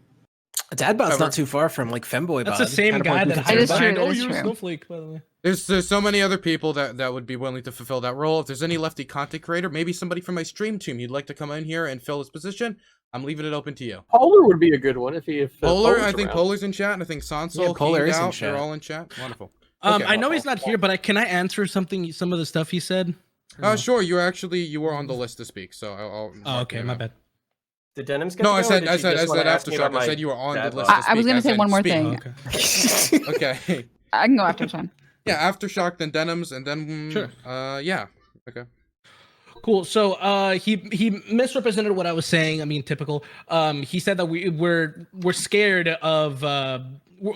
of deciding whether it's inciting violence or whether it should be banned or not. We're not scared Destiny's of watching. deciding. Hey, Destiny. Mike just jumped out. He rage quit because I had to enforce the rules on him. If you'd like to come on and fill that spot, I'd love to have you. We just lost a person live.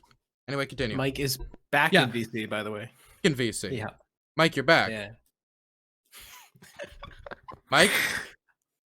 They're muted. Yeah, he's here. Oh, he's muted. One second. Let me unmute you. What's up, Mike? All right. So the rules are these fucking fat schlubs are gonna just insult me and you're gonna mute me. Is that your rules? Mike. I mean, I Mike, that is my rule. Mike, over this. Mike, this that is childish on your Mike. part. This is my rules. My rule was when I speak up, and I made that clear in the middle because that when I speak up, everybody else gets quiet. All right. And I spoke No. up. This is good. Are you ready to let me respond to these? If fat you schlubs? are you going to jump out if I enforce the rules on you again? As long as you enforce the rules fairly, my dude. If I speak up and people talk over me, I promise you they'll get 5 minutes bans. I promise you. Wait, Dylan, Okay, by the can't wait way. to see Okay, it. jump back in the whereby, please. All right. You removed me from the chat, my dude. I did remove you from the chat. One moment. I'll send the whereby to you directly. So you have to send it. You have to- you I have to just said I invite me. will. Who was next to speak? Oh yeah, Hey, once after you again, were going. everybody, Yes. it's an important time to pinch your pennies and save your money and build up your piggy bank. Once again, guys, it's Okay. an important time to use your Prime subs or $5 a month over to Dylan Burns here, who's hosting this panel. Geek. Every second that you fail to Send me give the Dylan Wi-Fi. Burns a Twitch Prime Give me a subscription moment. is Just another taking a second that Jeff second. Trying Bezos to has find it. $3 in his pocket. Here it is. All right. Okay. So one of the things that's funny about right wingers is they have no knowledge of anybody, their background. They just assume it because that's the bubble they live in. That's the bubble they live in. And you try to explain police tactics. You didn't refute what I said, which is the police stayed outside, physically safe, and avoided the conflict. No, I And did. that I is did the refute case you. I did refute. Give me you. a moment. I did want refute you. give Mike a second to respond. You'll get a respond. It's time to respond. Invite me back to the group chat. What's I going on? DM'd the link to the whereby directly to you. Oh, that's okay. But no, just do it to the group chat. Just re-invite me to the group chat. Okay, I'll reinvite. It's not okay. Sure. Yeah, I'll just click the link that's there. Okay, if you really. need Yeah, to yeah, type I in the think group I chat. Okay. There you go. All right, cool. All right. So now I know a lot of you have personal that you get triggered when you hear the truth about police officers, whether they're You're the one who left. bro. violent. Why are you Can talking? we please? I will say, Relax. let Mike respond. If you do not let Mike respond, you will be getting a 5-minute. Thank you. Okay. Mike, please go. All right. So when we talk about police officers, whether it's their domestic violence, the rampant abuse of steroids, when we talk about their physical cowardice, that's evidenced all the time. The fact that they'll beat up a 15-year-old black girl at a Black Lives Matter protest, but they won't stand in a doorway to prevent people from invading the Capitol. This is the police culture. The police culture of America is, my job is to get home safe at night. It's not protect and serve. It's not protect the innocent. It's my job is to get home safe at night. And every cop knows that I'm right. That's what they say. That's their mantra. Their mantra is get home safe at night. They don't give a shit about justice. And that's the problem with the police culture in America, is it's not that way in other countries. You know, in other countries, they have a different police culture. They don't immediately run to a firearm. They don't shoot innocent people every single day that are unarmed. That is the police culture we have in America. Those are the facts, and that's a frustrating reality. For example, there have been almost 69,000 fatal police shootings in the last 20 years in America. And if you compare that to the UK, they had 30. Our population is only 5 times bigger than theirs. And you can explain that disparity, and it's not just America has guns, because there's plenty of countries with lots of guns like Finland or Canada or Switzerland, and they have nowhere near as many fatal police shootings. So for me, explaining it all, it must be a police culture issue. And one of those cultures is, frankly, they don't encourage physical courage. They encourage a sort of cowardliness and defensiveness. And I think the sooner that our police forces reckon with that, the better we'll be. Okay, I would like to respond. You may. What is your personal experience with physical courage, Mike? Why would that be relevant? What's that? Why would that be relevant? I'm just stating a fact. Oh, okay. That means he has none. So none. Yeah. So Well, none. okay, so the first thing is, never been in a firefight. I'll answer your question because you're stupid. Okay, no, you had an opportunity. One at a time. I'll answer your question. I asked you why it was relevant, but then you said it was none. So now I'm going to refute you.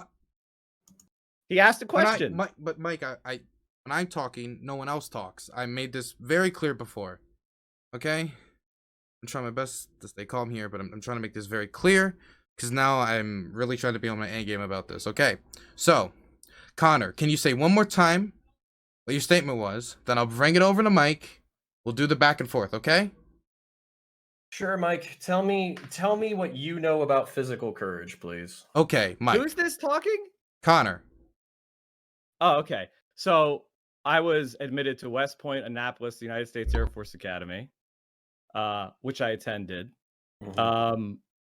I have been I've boxed extensively. I played ice hockey growing up. I've been in a number of physical confrontations. I don't back down to little bullshit cowards like you, Connor. Connor, you only beat people up when you have 3 other. You told me a story where you almost killed a guy when you had 3 people on top of him. So come on, man. You are pushing out there because you realize that I'm speaking truth here. Now, am I saying that I'm sort of hyper brave person? No, but what I am noting is a culture of American police, which you haven't refuted. You didn't say that I lied about the job is getting home at night, right? I was true, wasn't it? I wasn't wrong about the police refusing to go in during active shooter situations and waiting for hours outside. All of that was true. So you went after me to try to attack me personally ad hominem, which is pathetic and beneath you. You should actually deal with the culture of policing in America, a culture of cowardice. I would like to go now. So, Mike, the reason why I brought it up is because all of the things that you just brought up were training. Okay? Training. You went to training. Okay. Do you think you know what you're talking about? My turn. Shut the fuck up. You're in the room with somebody who deployed to Iraq, who served 4 years in the fucking military. You are also in the room with another veteran who is an infantryman. Not only that, you're in the room with another fucking veteran who also served on a fucking submarine. And I don't think there's any greater fucking pressure on the fucking planet than literally being miles under the fucking ocean. What does it have to do with the point I was making? Training. You did. What does it have to do with the point I was making? And you don't know what the fuck you're talking about because you take one thing, one minor grain of truth that might have one little fucking thing that could be explained into a broader culture, but you're not interested in the answers, Mike. That's why I'm not going to justify myself to you, because even if I took you down on by the hand and I took you down the yellow brick road to demonstrate to you internal police culture, it wouldn't change your mind or anybody in your community's mind. So I don't give a fuck about you anymore, Mike. So you won't bother because you're a fucking troll. You can't bother. Shit, and I don't give a fuck about you. So go fuck yourself. If you want to have an interesting conversation, you're laughing, but like you're the dude who left the chat, my friend. You're the one who's triggered. So fuck you, sit on it. And when you grow up and become a man, we can have a real conversation about police culture. So the answer, all I can say at the end of the day, chat, is the conservative, when they're full triggered situation, is they don't have a response. I left. wanna Wow. 1 second. I need to say something quickly. I understand everybody in chat is asking me to bring Destiny in. That Destiny wants in. I will not be letting Destiny in because it's a 4v4. If I was to allow one more person, it would be slanted in one particular direction. I know he wants in. He has DM'd me. I've responded. If somebody leaves, then I will let him in. But it's 4v4. Sorry. Cock blocked. Can I Continue. say something? CTV, sure. Yeah, so basically what it sounds like at this point, especially from the last 15 minutes, because we got so far away from DC, because Mike clearly has this thing about where he feels like that the show needs to be centered around him rather than the topic at hand, right? So perhaps maybe, right? The idea here is that since he left, we should hold him to what he said and what his actions did and allow Destiny to come on myself. That's how I feel. So Me too. Don't care. Why do you think he's here? You think he's here for you? I think he's here He because came I on have for me very last pretty hair, and he sometimes doesn't check up on it. Okay. Whatever. So can we get? Does anybody want to talk about anything that's been said? I got nobody on the list. Anybody want to raise their hand and be added priority speaker? Aftershock. Okay, you're the first to do it. You may go. You may proceed. Sure. So just going back, let's get back on topic. It's obvious Central Committee is just arguing in bad faith. So Central Committee, before all of this, before you cried and left, you said that we were scared of the decision of who incites violence and banning people. We're not scared of doing it. We're scared of who does it. You also answered the question with the exact problem. You literally said we ban them when they're fascists. When we agree with you. That's the entire problem. That's the entire problem. And yes, I want government regulation on tech giants. I'm not opposed to that. I think this whole pure capitalist view with conservatives has just bit them in the ass, because we just end up fucking getting our asses kicked for it. I have no idea what I wrote there. If what you're saying about cops is true, thank you so much for giving yet another argument as to why we should defend the Second Amendment. Also, Turing, remember when you said something that I was in favor of? Did I say that? I was just making sure. I just want to be honest. I thought that you did say that. I thought one of the people on the right said they'd be okay with impeachment if over the next week or two there was evidence that came out that there was going to be another event. If there wasn't somebody that said that, then yeah, that's my bad. But no, I really thought even if nobody said it, I agree with it. Yeah, I was gonna say, if you heard that, the only person I could think of here that might have said it would have been CounterPoints. I don't remember specifically saying that, but if Trump tried to do a rally on the 20th, like if he literally tried to do the same shit he did a few days ago on inauguration day, yeah, absolutely, 25th and throw him in jail. Fuck him. So Aftershock, right? There's a difference between disagreeing with someone and saying that their ideology leads to violence. And so when we say, hey, certain people should be banned from Twitter, generally most people are okay with banning ISIS recruiters from Twitter because we understand their ideology leads to violence. They are basically fascists. So we might say, hey, fascists in the United States, if they lead to, say, stochastic terrorism, if they lead to storming the US Capitol, banning them might be a net good for society. Simple as. So if tankies get as big as fascists do now, do we get to ban them? If tankies are leading to political violence and specific figureheads are causing that violence, then yeah, I think that is a rational argument. If your argument from media control is minimizing violence, yeah, sure. Sure. The problem is it's again, I don't trust the left to call out when they've done wrong. When you say left that isn't the one running Twitter. Also, isn't leftist infighting the biggest meme in the world, that the left is constantly shitting on the left? That we're constantly looking at other people on the left and saying, no, fuck you, this is wrong. No, fuck you, this is wrong.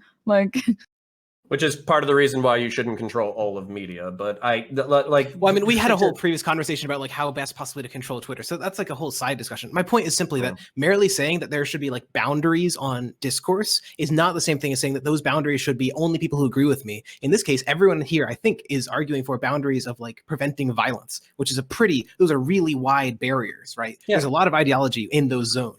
And Aftershock, I'll put this to you, man. Like the president of the United States caused a civil disturbance that led to a DC cop fucking being beat to death with a fire extinguisher and a fucking woman getting shot in the head by a fucking Secret Service agent or a cop.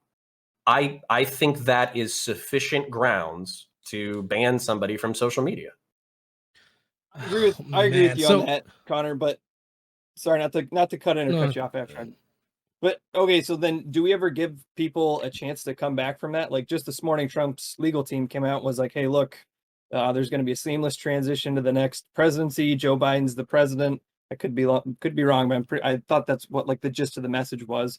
If he comes out and say that, wouldn't it be better for them to keep him on the platform if he really did have a true change of colors, to keep him on the platform, to keep these fringe people on the right from doing another storm the Capitol, for him to come out to his followers and be like, look, we lost. We got to just peacefully let it transition over. We tried everything we could, but we didn't get it. Instead of just silencing him, I feel like just silencing him just makes it even worse, because now he doesn't have a platform, and then that just adds to, oh, well, they're trying to control our speech more, and they won't even let our president talk about things. And yeah, hey, look, the mods, only reason why give me a moment. Mods, look, go a lot. Look, everybody in chat still asking for this. I've already addressed it. My mods are gonna go a lot harder than the Capitol Police did. I swear to fucking God. So you better fucking shut the fuck up about letting them in. We already talked about it. If somebody leaves, then I'll add them in. I gotta be consistent, okay? Wonderful. Continue. So something I've been thinking about a little bit is just Trump's prepared statements, which are usually like a team effort from his legal team involved and so on, tend to be a lot more moderate than that which he puts out on Facebook and Twitter. It might be a good thing for statements which the president says to have to go through that filter, even if it does lead to a little bit of rhetoric like, hey, they're censoring the president. Conversely, the rhetoric the president puts out will be 90% more civil. So I don't think that's a valid argument. I think you asked CounterPoints or Connor, though, so... No. I mean, it was open to anyone. I didn't necessarily mean just Trump. I mean, I guess we were talking about everything in general with the fallout of this event. But I mean, do you ever give people a chance to come back and show that they've changed their ways or whatever? Or do we just always judge people on their past? I mean, as a supporter of rehabilitative justice, I would like to let people come back. But one of the basic ideas of rehabilitative justice is you have to be able to know that people have changed their behavior. And so I think that letting someone back like 12 hours after something like this is probably not sufficient time. Maybe if you want to say like 5 years, a year, maybe that's the time frame you could be talking about. Okay. Okay, this conversation seems to be slowly winding down and calming down. So, is everybody cool with us going to the ending statements and then moving on to the next topic? Sounds good. Wonderful. We're going to start in the bottom right-hand corner with counterpoints. Yeah. So, the main thing is kind of this is again my actual frustration with the conversation. So, like my actual frustration with the conversation is we were talking about whether or not Antifa was present at the rally, or whether or not police are malevolent or incompetent, or whether or not there was 10,000 or 100,000 people. But that I don't give a fuck. I don't care. I don't care about these fucking stupid ass fucking squabbles over minor factual fucking bullshit in order to fucking score points for a fucking side so you can fucking jerk yourself off on fucking Twitch. I don't give a fuck. What's actually interesting is how did we get here? How did the right become so insulated and so fucking aggrieved that they thought that the way that they should fucking handle their grievances is by attacking the Capitol? How did we get people on the right, like myself, to go ahead and turn around and say, hey, listen, fuck sticks. I get it. Biden's not my favorite guy, and if he comes for my fucking guns, there's going to be fucking beef. But at the same time, this was an election. All the evidence that you're fucking saying is real. So far, it hasn't panned out. It hasn't panned out in the courts. It hasn't panned out the way that you fucking think it has. So basically, you're being taken in by a fucking con man. And that's what I would like the right to do. Because what we can do here endlessly is we can say, Mike from PA, you're a fucking piece of shit. We can say, Denims fucking, Denims and SocialismDoneLeft, you are unwilling to call out the violence of BLM and Antifa. Therefore, you are hypocrites. But this does nothing. It does nothing to de-escalate the situation. It does nothing to fucking improve discourse inside our society. It does nothing to reduce the potential violence that we're all ostensibly opposed to. So frankly, I'm fucking annoyed with it. And this is like where I'll be pissy and then I'll shut the fuck up. Like, We need to evolve discourse. The audience, the people who are watching this fucking show, who want Destiny to fucking come in so he can pound ass and so fucking, we can all scream at each other for fucking 2 hours. We all need to grow the fuck up. We all need to have real conversations about interesting shit. We all need to improve fucking discourse. And this is everybody's fucking responsibility, including every single person in this room. Okay. Next, we're going to throw it over to Tory News. Oh wow. Well, how do I follow that up? Pinch pennies. Yeah. Well, I mean, I've said that enough to people today. I'm sitting here trying to think of how are things going to escalate further. I mean, we have widening inequality in the nation. We have an eviction crisis looming. We have hunger crises happening. We have a public education crisis. We have a climate crisis, and so forth. And from me trying to analyze, world events over the past 2 years, streaming on Twitch, it seems that once a snowball begins to develop and roll downhill, it often accumulates, more snow onto it and becomes a larger force. And I do think that there's going to be, a growth of stochastic violence, stochastic terrorism that will be taking place. I'm really interested to see how, I guess the right MAGA crowd is going to continue to react, what they're going to be doing for the first 100 days of the Biden presidency. I think that we need to pay attention to what Joe Manchin is going to be, stalling and blocking every single thing that's coming forward. But I think it's a time for reflection. I've been streaming less lately because I don't have as much discourse to add into the conversation, kind of a little to what CounterPoints is saying here. Sometimes, you just got to realize when it's time to turn the camera off and you don't have anything to add in or talk. Which is kind of why I've been a little bit more quiet. But I'm really trying to run my mind through, are these divides ever going to be healed? I'm returning to the rural communities of Pennsylvania pretty soon to live for a couple months, and I'm wondering, how is that gonna? Yeah, I'm going back to Mount Carmel, Mike, for a few months. But yeah, I'm just wondering, what how they're dealing with this and so forth. I do have a lot more to say about this. I didn't exactly think that it was the most productive. I do think we took a couple of tangents here and there. But we're all young, we're all learning together, chat and viewers alike, and we'll keep growing and getting better. So I'll pause there. Okay, we're going to throw it over to SocialismDoneLeft. Sure. So I think the interesting things to come out of this conversation are not generally those which focus on specifically just the recent events, but more generally those that try to focus on the structural causes of those events. A bit to speak to what Turing and CounterPoints were talking about. I think that what we're seeing is twofold. One, that people have an inability to sift out fake news, and two, that people are increasingly likely to become radicalized. And I've spoken with CounterPoints before about how I think that a lot of the solutions that Connor proposes seem to be basically cultural solutions, hey, our culture right now bad, we simply need to fix the culture and things will get better. But those are the kind of things which we have to rely on, everyone participating in culture just to sort of choose to do those things. And, it's nice, great. I would be happy if everyone chose to do those things, but clearly they are not making those choices right now. And so my question, and the reason I focus on more institutional solutions, is because they systematically have not.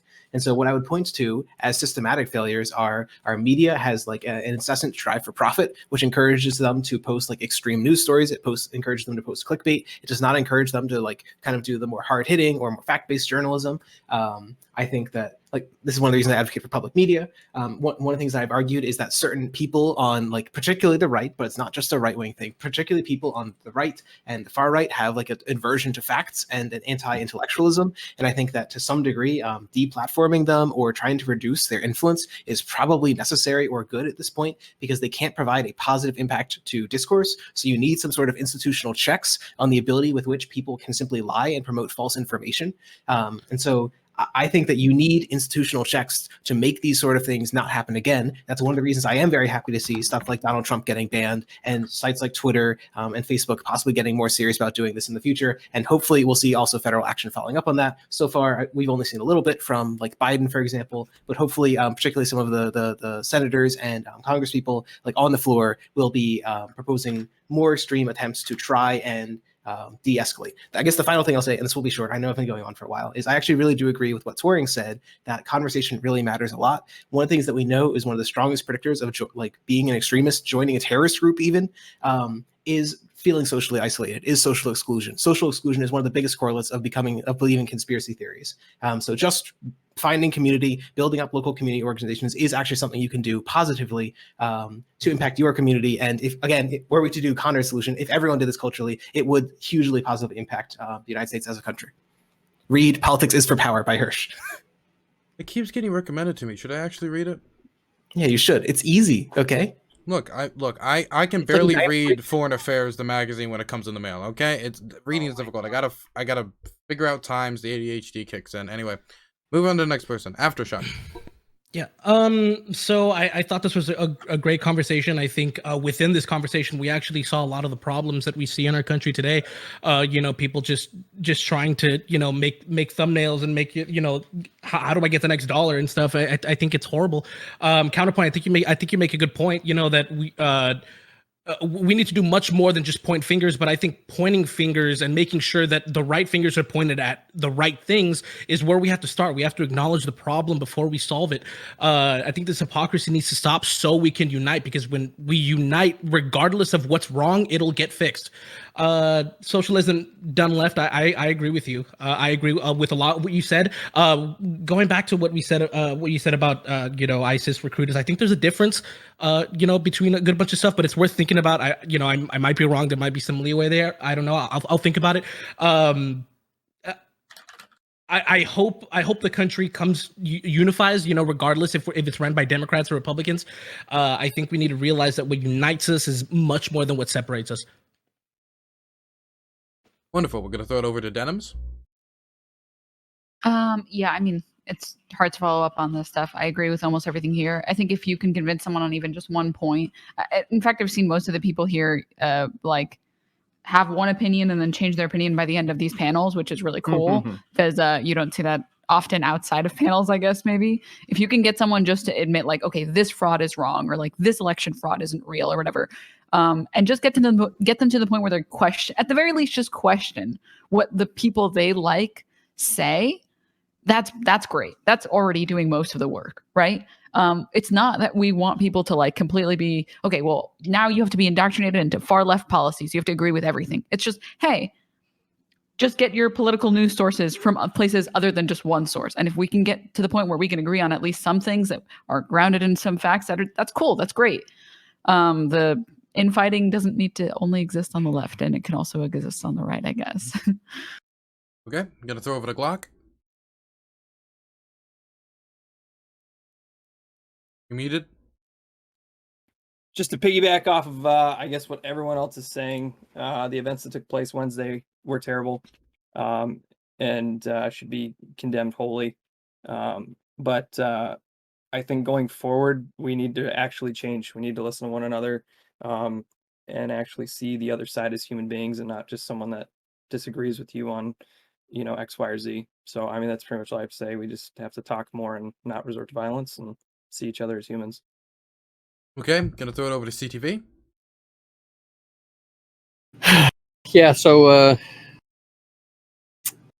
storming the Capitol building was a shit show.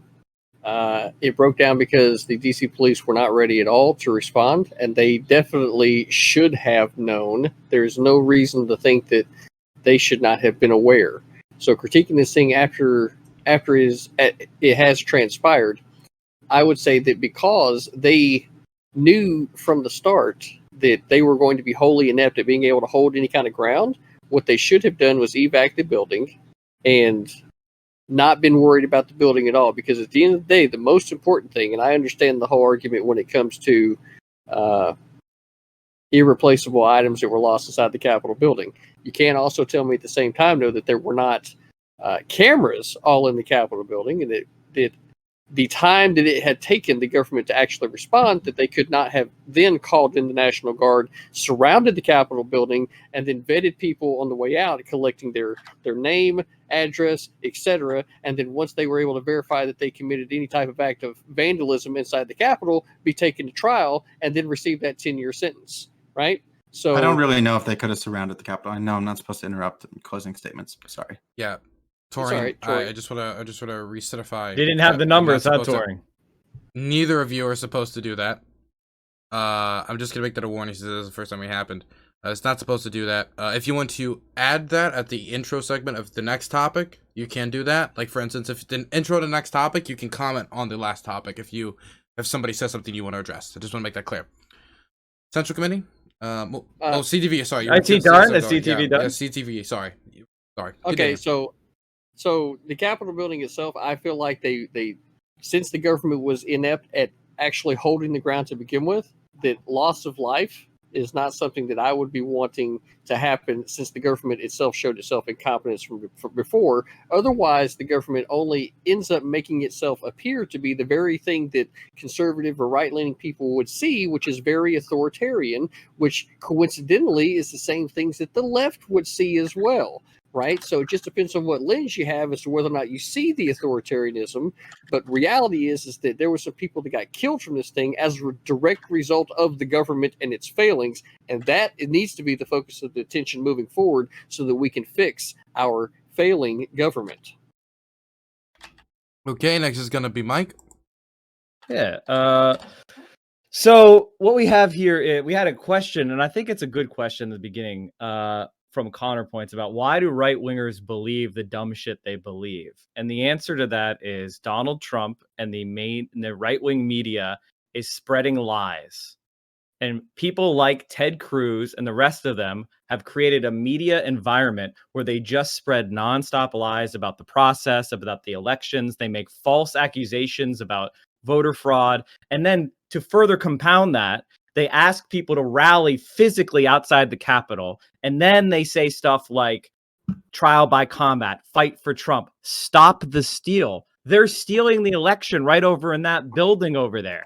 And ultimately, the question is, okay, so we know there's a media apparatus set up by the right in order for their own political power to spread lies and misinformation, because if the facts were known, they wouldn't be popular. So they have to create these false narratives in order to maintain popular support.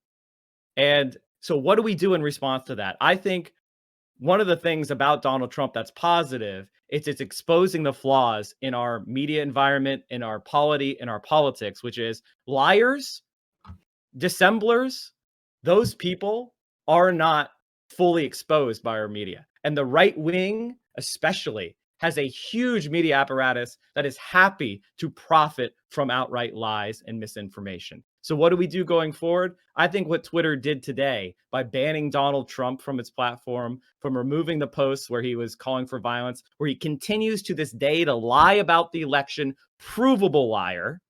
It's a good thing that for the good of our society that they remove it, that they remove him, that they deplatform him.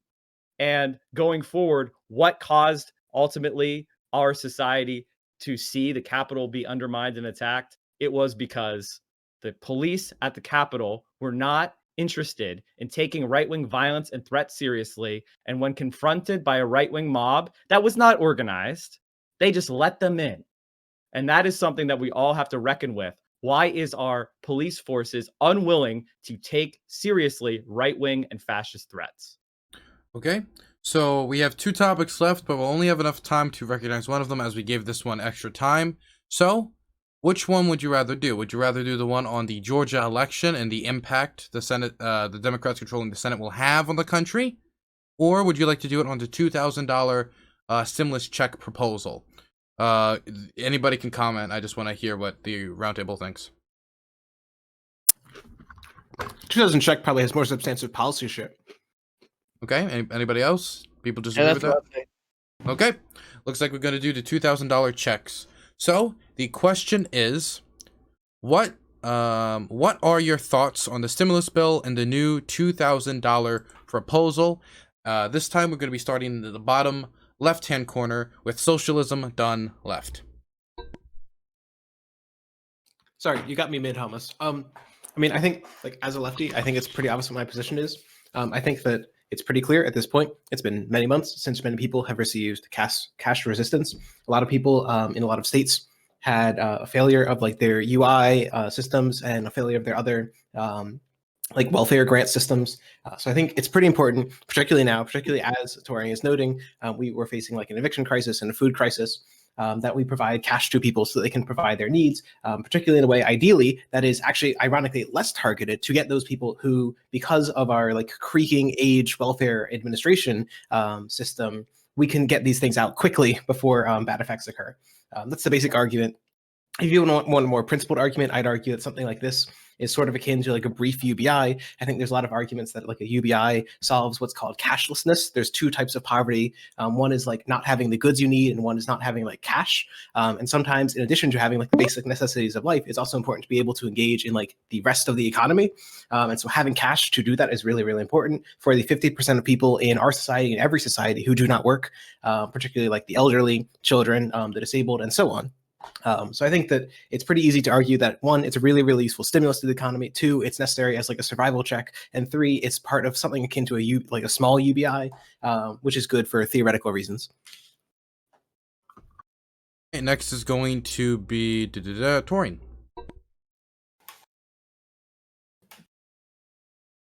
I don't think the $2,000 stimulus checks are going to be coming forward. I think that they're probably going to find these are all my opinions. Take them as you will. I think you're probably going to see maybe they can get them bumped up to $1,000. I'm very no shocker to anybody. I've kind of been known as being a doomer on econ news for a long time. Back in 2019, I was very concerned about inequality, about climate issues, about stagnation on wealth, about labor force participation rates, and so forth. I think we're going into further difficult economic times. I think labor force participation continues to go down.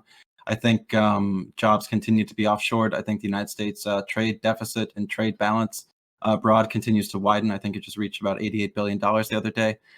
In the 1980s, 20 hours of work could buy you one share of the S&P 500. Now it takes 130 hours of work to buy one share. The dollar has lost about 40% of its value against gold in 5 years, about 40% against housing, about 40% against the Chapwood Index, which is cost of living and so forth. I'm again going to tell people to pinch your pennies, save your dollars, cut back on your consumption, cut back on your luxuries. It seems that the United States has hollowed out its entire job base and decrepit or just crushed itself into a position of just being a service economy that does not do anything else whatsoever. And we are dealing with the ramifications at the long end of a debt cycle. I could go on for a long time about this kind of stuff. It's actually really within my wheelhouse of what I study a lot, like macroecon, monetary systems, payment settlements, private debts, and so forth. So I'm actually kind of happy we shifted to here. Wonderful. I'm going to send this over to Counter now. Yeah, so I'm actually really fascinated by this subject because I think I was raised in a mentality that puts me more in touring news perspective, but I'm also wondering if there is such a thing that like SocialismDoneLeft is kind of hopeful for, that just might be a shift in how we think about economics and monetary policy. So the story that I was raised with was basically that if you print money, if there's economic activity that is not commensurate to that money, on a fiat system, if you basically just print endless amount of money with no corresponding economic activity, then eventually that dollar becomes worthless, and as a result, you're basically going to print your way into a Weimar Republic kind of situation. But what's going on here is we're talking about probably like the third or fourth major economic revolution in history, being like, the agricultural, the industrial, the second industrial, and then now the information technology age, which we don't even fucking fully understand right now. Touring News' point that we're shifting into a service economy is actually really fucking interesting, because I think the entire world is eventually going to go this way. So the question is, how do you feed people? How do you employ people when automation, when overseas, when globalization kind of makes them either redundant or useless? And that's where I'm curious about UBI. I'm curious about printing money. I'm curious about fiscal policy. And you talked specifically about basically like the dollar losing its value in comparison to gold and real estate. But what I'm also curious about is other currencies and how they've lost their value in reference to real goods. So for instance, if we lose 40% of our dollar value in reference to gold, does that matter if the Chinese fiscal currency lost 50% of its value, if everybody is doing what we're doing? And I don't know any of the answers to those questions. And I'm also wondering if I'm kind of a dinosaur when it comes to how we think about fiscal policy or monetary policy. And I am going to be talking to an MMT person in the future to kind of see what's the new thought on money, because for all I fucking know, I'm a dinosaur and I don't know what I'm fucking talking about anymore. Okay, next is going to be Denims. I think we can talk about fiscal policy as much as we want, but I think more importantly, we're putting Americans in a position where they're sort of fucked if they do and fucked if they don't, where you see a lot of people who complain about how their jobs, they can't go to work and they can't work their jobs because their businesses are closing, right? Because they're not allowed to operate, right? And then they blame this on the left for lockdowns, right? Because we don't want to spread COVID. But the reality is we don't want to spread COVID. And also we want to give people financial relief because they can't work their jobs. If we do just one of these things, the economy is still going to suffer and people don't have any way to live. And what do we get? We just get like people who are still dying of COVID because we have half-assed lockdowns, and we have people who are dying because they don't have any way to recover. They can't pay their rent. They can't pay their utilities. They can't pay for food. And we're just like watching on the sidelines. If we can find the money to give to whatever fucking bailout, I'm sure we can find the money to give to. If we, what was it? 700 and something $billion. What was the exact number on military spending? 750. $750 billion that we found. We magically printed it, but we can't find how many billion for American people. I don't know. It seems pretty ridiculous, especially considering the fact that if we were actually following lockdowns and following all this stuff, we would have recovered financially. We would have recovered way sooner. Okay, next is going to be Aftershock. I agree with a lot of what Denims just said. Maybe not everything, but mostly everything. I think Trump really fucked up. I think if he really wanted the 2000 for everybody, he would have done it a lot sooner, not just when it came out.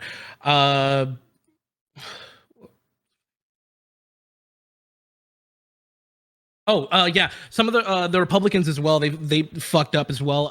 There was one, I forgot who it was that said it, but they said that if we give Americans $2,000, like it'll go to a bunch of like bullshit and stuff. I completely disagree. My rent is $2,000. If they had passed that, I live with my girlfriend, we would have just caught up. Where if it would have passed, we would have still been behind. So, that kind of sucked. But I would have rather earned my money, which brings me to, we need to reopen the economy, or at least lax a lot of the restrictions. I think Democrats were really smart with this. I don't think it was like, intended, but, it just ended up that way where, they wanted us to lock down, which, fair enough. We didn't know what it was and stuff. And then once we learned about it, I think we needed to take drastic measures, couple that with what we have found out with COVID. But we didn't. And then now that we're in this situation, the Democrats are screaming for money, and, the Republicans don't want to do it because of the economy. So it's kind of, they were fucked if they did, they were fucked if they didn't, which kind of sucks. But, here we are. I have no problem blaming Republicans for what's happened, for the 2K, but we also have to acknowledge, like people like Nancy Pelosi, who refused to, pass a $1,200 check when Trump called her out on it. Fair enough. Trump literally said like hours before that he wanted to focus on the nominee, which was fucked up. But, regardless, let's point everything out. I'm socially conservative. I'm not beholden to the right. You know what I mean? If the economy does great under Democrats, I would rather vote Democrat and not Republican, and then just fight Democrats on what I don't believe them to do. I would rather do that if that was the case. So I'm open to new information as well. Okay, next we're gonna throw it over to actually Mike. So the $2,000 stimulus payments are absolutely necessary. First of all, they are means tested, so they're not going to the wealthiest people. In fact, they would said that if we look at the total cost of the stimulus package, only 5% of that money would be going to people in the top 10%. So the overwhelming majority of this money, 95% of it, goes to people that are in the middle class, working class, or the poor. And as to whether or not people need the money, we have an unbelievably high unemployment rate. I think we just saw another 187,000 more people file for jobless claims just this past week. The economy is in bad shape. As far as the inflation stuff, I don't think that's actually accurate. As far as like the US dollar has had a unbelievably low inflation rate since the Great Recession. I mean, in 2020, it was 0.6%, which is basically near zero. The target's supposed to be 3%. We've only hit 3% one time since 2010 as our target. So as far as like, is there too much money? It's not actually being used to pursue goods. It's locked up in banks. If even all that QE, all the expansion of the money supply, it's just been trapped in the banking sector, has never actually gone out in the real economy. And I think everybody here recognizes that everyday regular people are suffering under this. And even before COVID-19, 40% of Americans couldn't afford a $500 expense. So I don't think that even if we went back to, quote, normal, the economy would be in a good position. So this $2,000 stimulus check will help keep people alive, literally survival checks, keep people in their apartments and homes during a pandemic, actually will stimulate the economy. There's a concept known as marginal propensity to consume. What does that mean? Basically, it means how likely are you to spend a dollar if you get another dollar?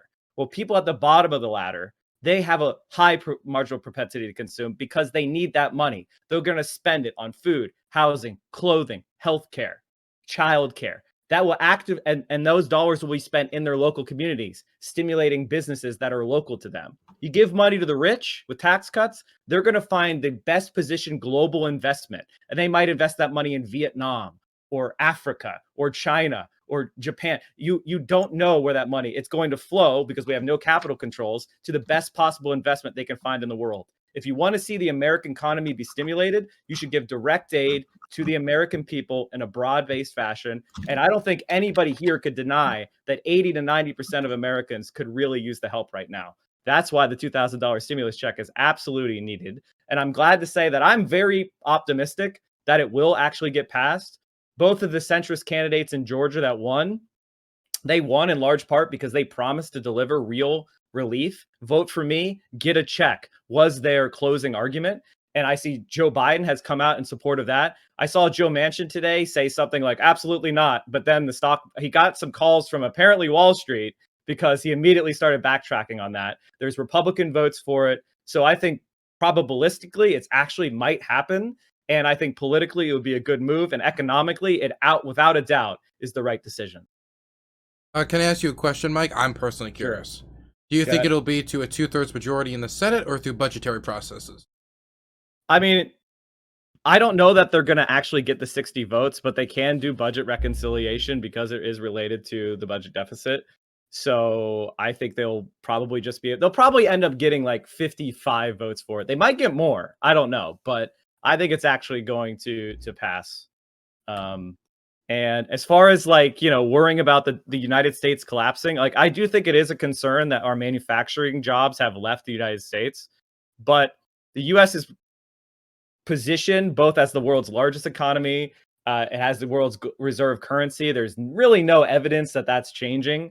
And the United States has persistently low inflation. We have we have a lot of resources here in the United States, both, natural resources and physical resources, and our capital. What's the word for it? The capital of people. The investment in human resources here. Human capital. Thank you. I don't know why I brain farted that, but the human capital of the United States is highly developed.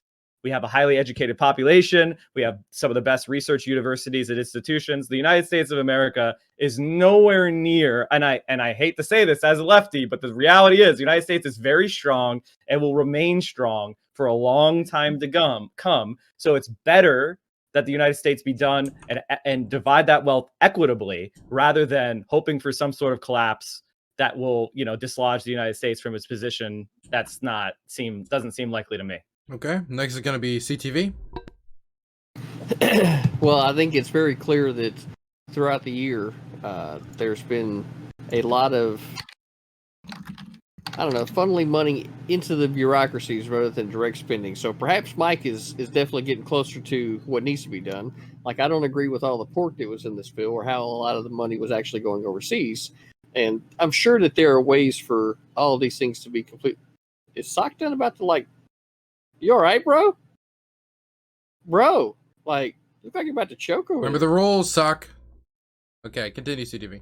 Yeah, so I think there's I don't want the pork, but helping the Americans people directly is exactly what you need, because as soon as you decide to try to go through the bureaucracies are already there, you've already decreased the amount of money that's actually going to reach the pocket of the person, right? So you want to be able to direct issue checks.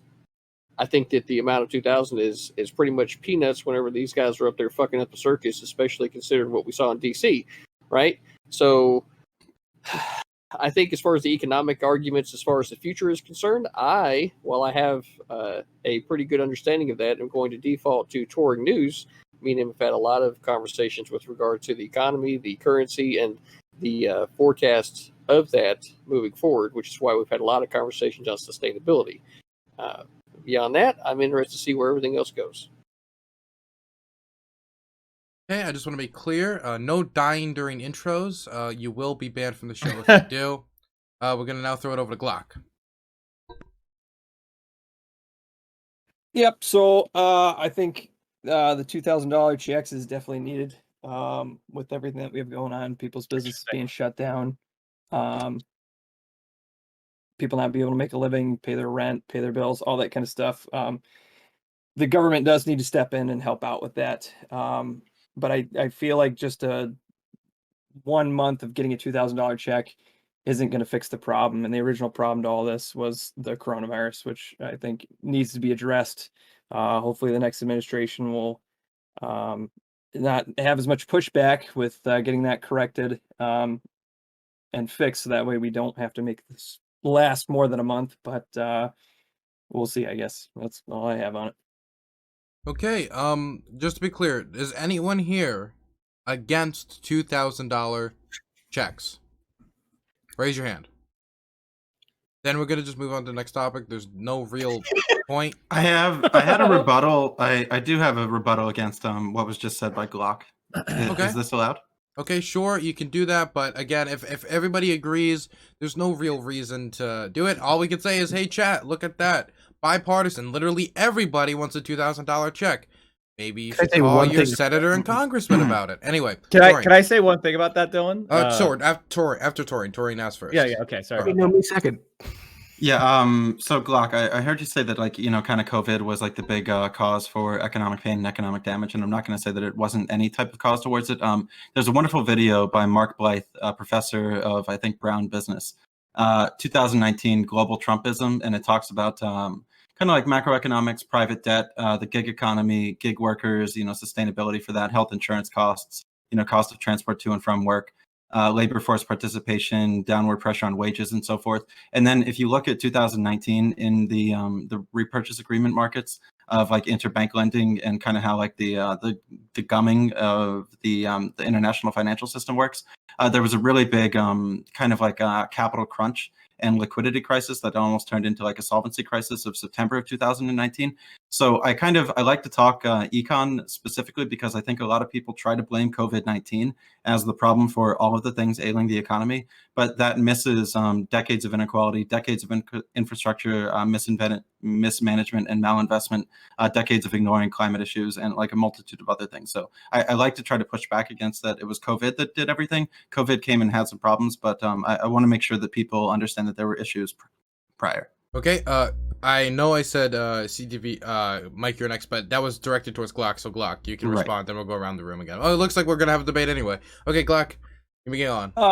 Yeah, I mean, no major, I didn't mean like the sole reason we're in this economic crisis is because of COVID-19. I just meant the whole reason we're putting these checks out, the whole push for this is mainly because of the economic downturn that COVID contributed to significantly over the last year. I by no means was saying that the decades of economic inequality had nothing to do with where we're at right now and things like that. I was just simply saying that we need to address one of the more recent problems that has led to where we are now. So I mean that's all I was getting at. I wasn't saying that that's the sole reason the economy took the dive that it did. Okay. Mike, you were next. Yeah, what I find interesting about this is how it proves that a universalist program is harder. Because like I've had these debate with centrists on this platform before about why I think something like Medicare for all will be more durable.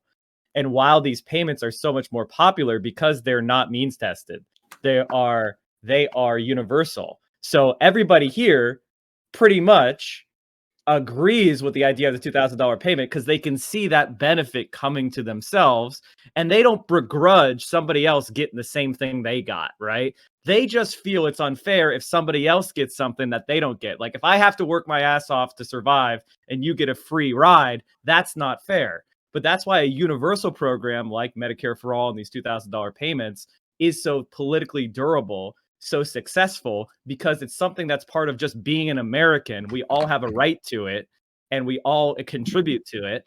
And that's why these universal programs are so much better than something like, for example, Joe Biden's dumbass public option plan, and why that's going to be so much harder to defend in the long run. And next was SocialismDoneLeft and Counter. Oh, all I wanted to say was so I do to piggyback on Mike. I did think that the universality thing is an interesting thing. I won't cut out boring graph. Sorry, Oh no. Oh no. You've cut out again. Oh no. Let Connor go. I'll fix this. And you sound super deep. Your voice is now deep. Your balls dropped. We're gonna go to Connor. Okay.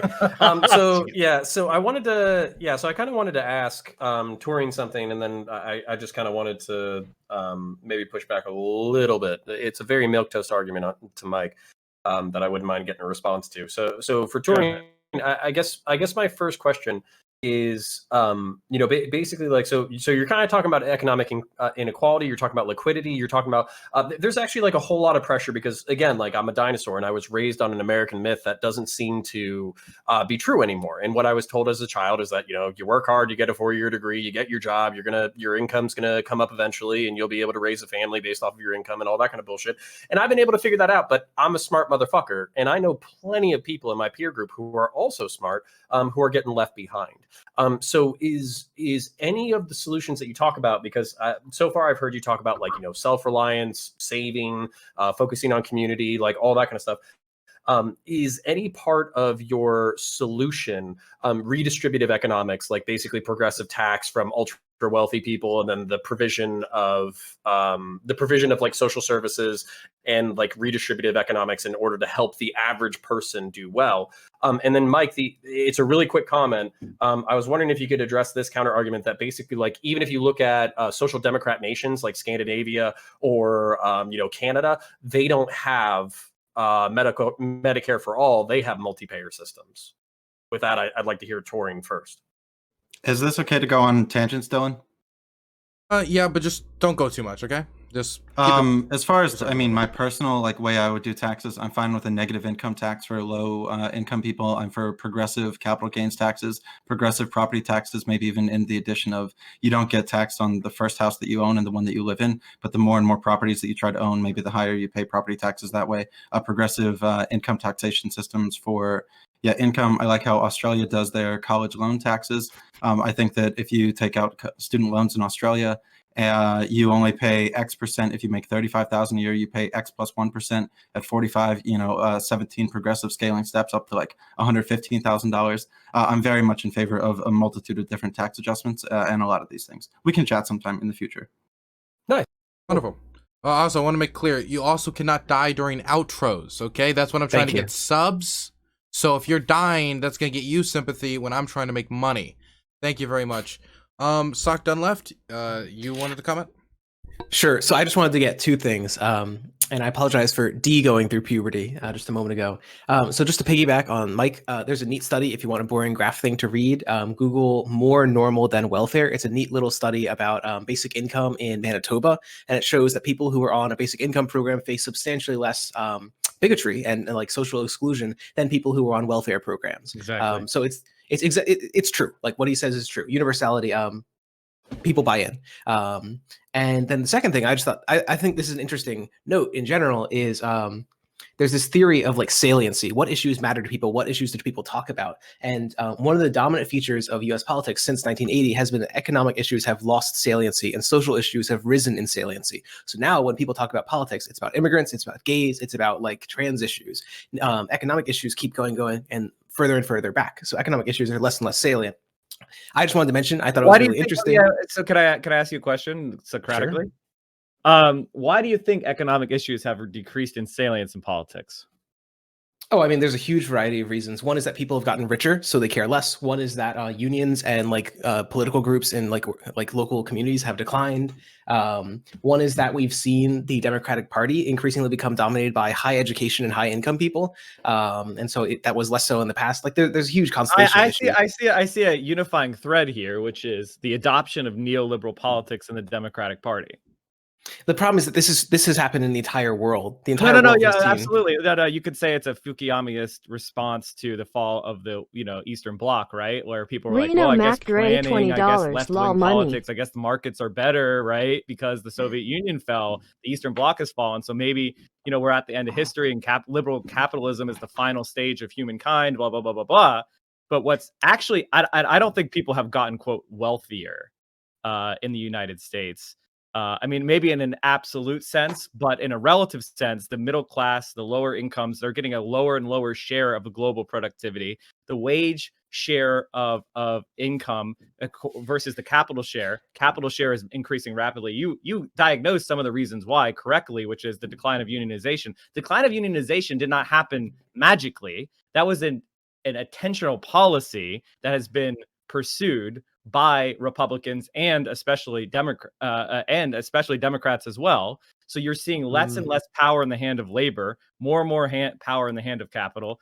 And I don't think that people's economic interests have declined in salience. I think a lot of people care about things like student loan debt, credit card debt, their inability to afford a home, all those issues, right? Like we have people delaying childbearing in our generation, the millennial generation, the Zoomer generation, much later than previous generations. And when asked why, they say financial reasons. They can't afford a child. Economics are still important. They're just not being dealt with by our politicians. So I will respond to that in just a moment. Just to finish the answer, I want to talk about a little bit. I wanted to post this neat article from Data for Progress. In short, one of the things that's really interesting about the decline of salience is that has led, because the Democratic Party has more left economic positions, which are really popular.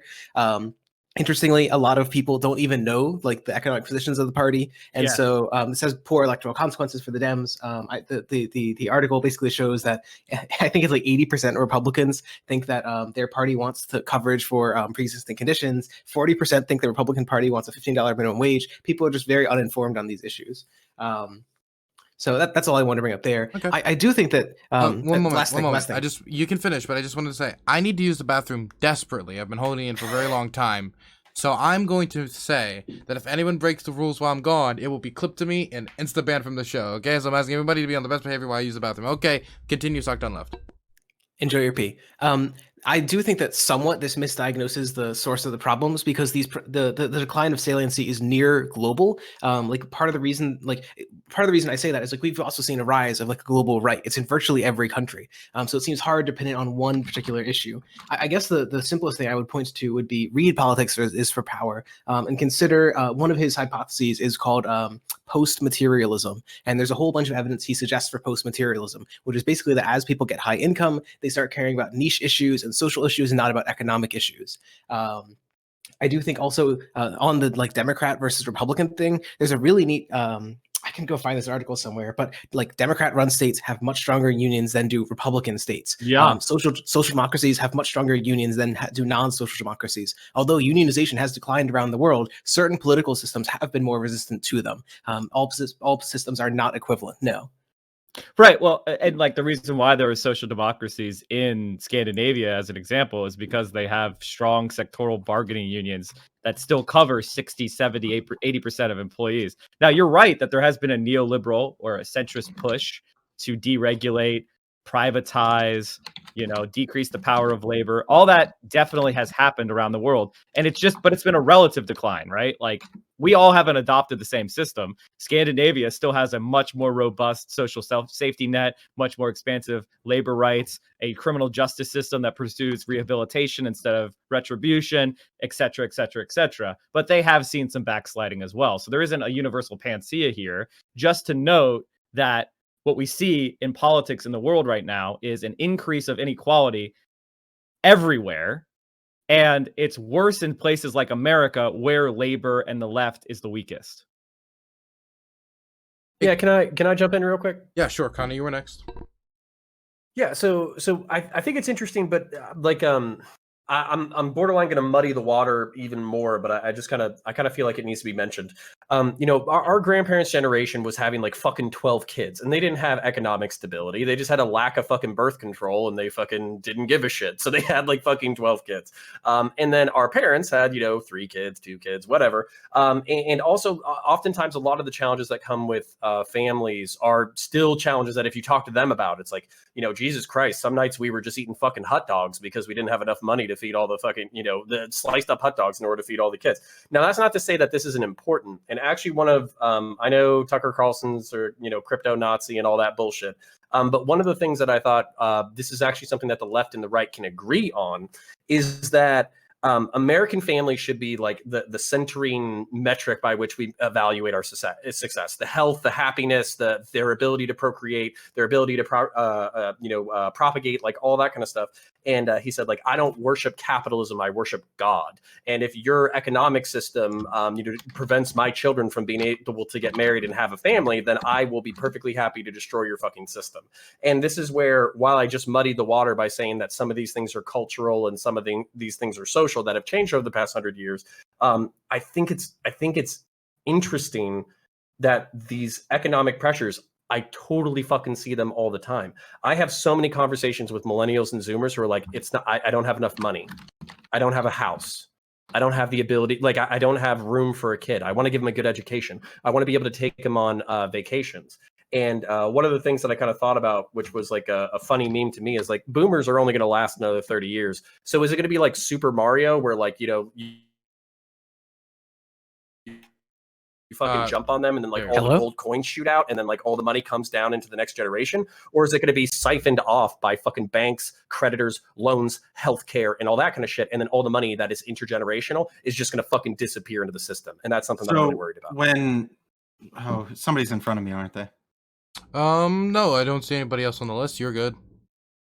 So when Mike was talking about a little bit of like the inflation seems to be only like at this point or whatever, I guess I agree. I guess I disagree at the same time. I like to go by Michael Hudson, who's a really good author, and he always talks about like asset inflation or like the FIRE sector being finance, insurance, real estate, and so forth. So I mean, Mike, I actually don't even think that you and I disagree on this. I try to like take into account like cost of college, cost of housing, cost of medical bills and so forth. I linked a few things into the chat that I think are useful for people. There's a really good paper that was written by Lynn Alden called Fraying of the Petrodollar System. And if you look at 3 of the charts that I linked in from in there, it really shows you that in the 1970s, the gap of productivity and hourly compensation just completely split from one another. So when you had the end of the Bretton Woods, the shifting into the petrodollar, the beginning of the petrodollar with OPEC in 74, you had hourly compensation just stay completely flat, yet you have productivity, going skyrocketing through the roof. And then SocialismDoneLeft, the one that I did link to you, where you did accurately state, they're only doing median male income. The reason for framing the information the way that it was framed was to try to show how a single earner could support a family in the 1980s. Based on just like their median income, but now you can't really just have like a single parent like do it anymore. And then when you don't have the single parent, then you're gonna have to add in, additionally childcare costs, daycare, and so on and so forth. But to your kind of like talk a little bit, counterpoints. Jamie Dimon was bragging that 18.9% of the U.S. GDP comes from healthcare, which is like it's almost like double any other nation's percent GDP of healthcare. We are a complete rentier economy. We are completely owned by a lot of like foreign nations in a multitude of different industrial sectors, whether this is WH Group, holding group in Hong Kong over some food. JBS Holding Company does a lot of like food production and pork packaging from us from Brazil and so forth. So I don't think that the answer is that it's going to get any better. I think you're going to continue to see more and more people stuck in credit card debt as they continue to raise higher and so forth. So yeah, where our money continues to go into servicing for debts that are in exorbitant interest charges. Okay, so I know socialism done. Okay, who was going to respond there? Sorry, I was just going to say really quickly, this is actually like an interesting historical trend that has happened in the past 50 years that I think people are unaware of, which is basically back in the 50s, 60s, and 70s when people were unable to take out massive amounts of credit and debt besides for their mortgage. Basically, there was a wage pressure to, basically like forced negotiations. But what we've really seen, or like, I mean, I'm kind of putting two and two together, but what I think we've seen over the past 50 to 70 years is basically the fact that rather than raising wages, all we've done is we've increased our ability to take on new debt. And that's kind of one of the things that I find myself in, where my parents, if they couldn't afford it, they just didn't fucking buy it. Whereas for me, it's like I have to go into debt to make ends meet. And that's, one of the things that's really frustrating that Tory News is talking about. I'm now in a economic corner where I'm making good money. I'm paying my debts. Everything is fine. But I also, in order to leverage myself into what's basically a middle class income or a middle class lifestyle of 30 years ago, I had to take on debts that my parents never even considered. So it is really interesting that basically we've had this complete economic shift that nobody noticed. Because if you can pull out a credit card in order to survive, then are you going to start rioting? Are you going to start unionizing? Are you going to start negotiating for a higher wage? And the answer is no, because pulling out the credit card is easier. Okay, is there anybody else who wanted to comment on this before I guess we would try to slide into the last topic, since we all basically agree on this? I guess the only thing that I would say is the productivity like compensation thing, touring, which I think mostly comes from a really famous EPI graph, and I really like EPI in general. But on this, they're like really, really wrong. I can send you like a bunch of studies that basically show that the productivity like compensation graph is mostly due to a use of bad inflation indices, and if you account for those, the gap like enormously diminishes. What the EPI is mostly really measuring is income inequality. So what's happening is that a lot of the income is increasingly going to the top, but like median income is still tracking reasonably well productivity after you account for that inflation. Only if you include no. That's only true if you include healthcare spending. But healthcare spending is like important. So if you include healthcare spending as part of compensation, then but it is. It's closer. But it isn't though. That's the thing. It isn't. If your employer didn't pay your healthcare, who would? You. So directly, them paying for it means but the government is subsidizing that. So, and we have government spending, and it's all inflated because if the government is subsidizing it, that should mean that you're getting more money. Like you're getting like subsidized money out of that. But here's the thing: you're not getting disposable income. You're not getting income that can actually be deployed to resources. You are just maintaining. Sure. You have a special subsection of the economy that has hyperinflation, which is our healthcare spending. Your actual wages in your paycheck are not increasing. This government subsidized subpart that's technically on your paycheck is, but it's the healthcare umbrella. That is not actually productivity going towards you. No, those are just wages. Other countries where healthcare is not as a part of compensation, it's part of a provision provided by the government. You can see that gap is still growing even in those other countries. And so what you have is right wingers trying to own people when they say wages are not increasing, which they are not. And they say wages and compensation. So they do this little switcheroo fallacy where they say compensation actually is not. But in reality, we're talking about wages. We're talking about actual deployable resources. And those are not going up. Okay. Right. So like, I don't know. I just want to put this deployable resources, right? If you receive zero health benefits from your job and they paid you that money directly, you would just spend it on a healthcare plan. But that's an that's an alternative world that we don't know what that second order effect would be. We don't know what the but like this is how the U.S. compensation system works. The U.S. is the only one that has employer healthcare insurance. The reason, like, you're assuming though, the wages are not going up. Healthcare compensation, which is what is included in the total compensation, but in another society it would not be included. So we're trying to compare like to like. Okay, so the reason in another society you'd be talking about post-tax wages. So let's assume that hypothetically you transferred it like 1-to-1 healthcare costs to like a public system. Healthcare costs, instead of that being part of your compensation, it would just be part of your tax bill. It'd be part of like the wedge of what the government takes from you. Like this is just not. This argument is just not valid. It literally just the economic math just doesn't work. It absolutely is valid. It absolutely is valid. That's why we pay double what they do in the GDP than, for example, Canada or the Great Britain. We spend and that is bad. 20% on healthcare because of the way it's structured. And you're saying that I agree that that is in government. Bad. It's wait. So in the UK, the healthcare system you get, the provision you get from the government is a government benefit. In the United States of America, it is a compensation, and that's just accounting trickery that turns you away from the reality wages not increasing. Okay, let's say that tomorrow, like we nationalized healthcare, and all the employers stopped paying for your healthcare directly. They just started paying taxes to the government to take care of that, right? Under say like the head tax, right? That like Elizabeth Warren and Sanders proposed. These would be equivalent. If we assume it's a 1-to-1, it would be literally equivalent, except there would be some redistributional effects from the rich to the poor. But like aside from that part of the discussion, it would be no effect. Wrong. Look, I guess for me, the CBO actually studied this. There would be at least, under their mid estimate, $600 billion a year in instant savings.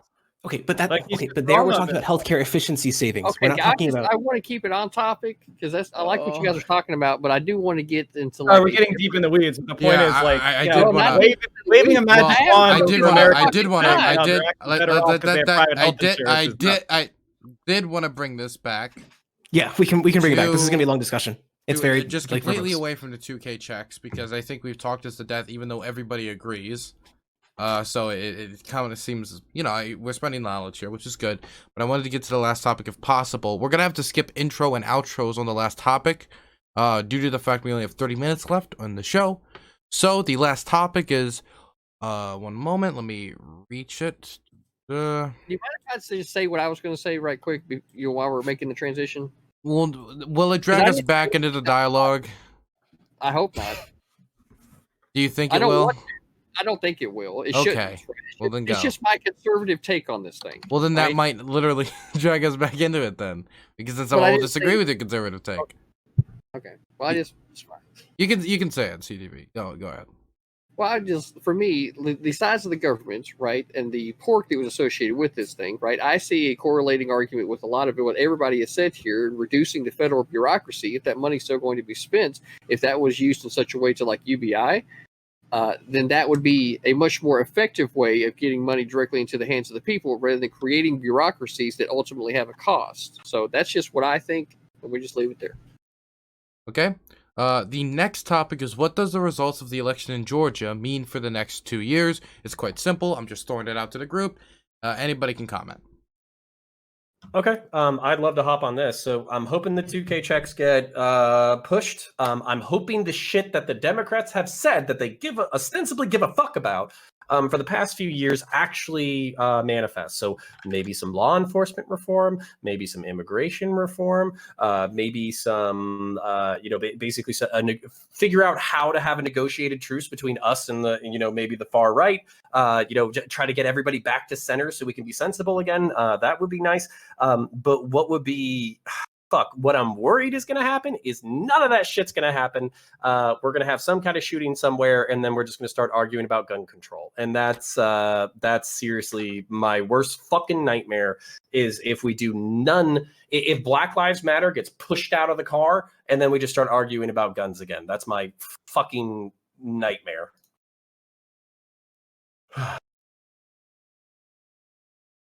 Well, I guess the Democrats don't have any excuse to not get things done if they're going to control all the different places. So it's on us to continue to be loud, to be aggressive with them about what we want to see them do for us, what we think that they need to do for us. I think that we need to continue marching. I think that we need to continue protesting. I think we need to continue faxing, continue dialing into offices, continue pressuring, continue calling people out.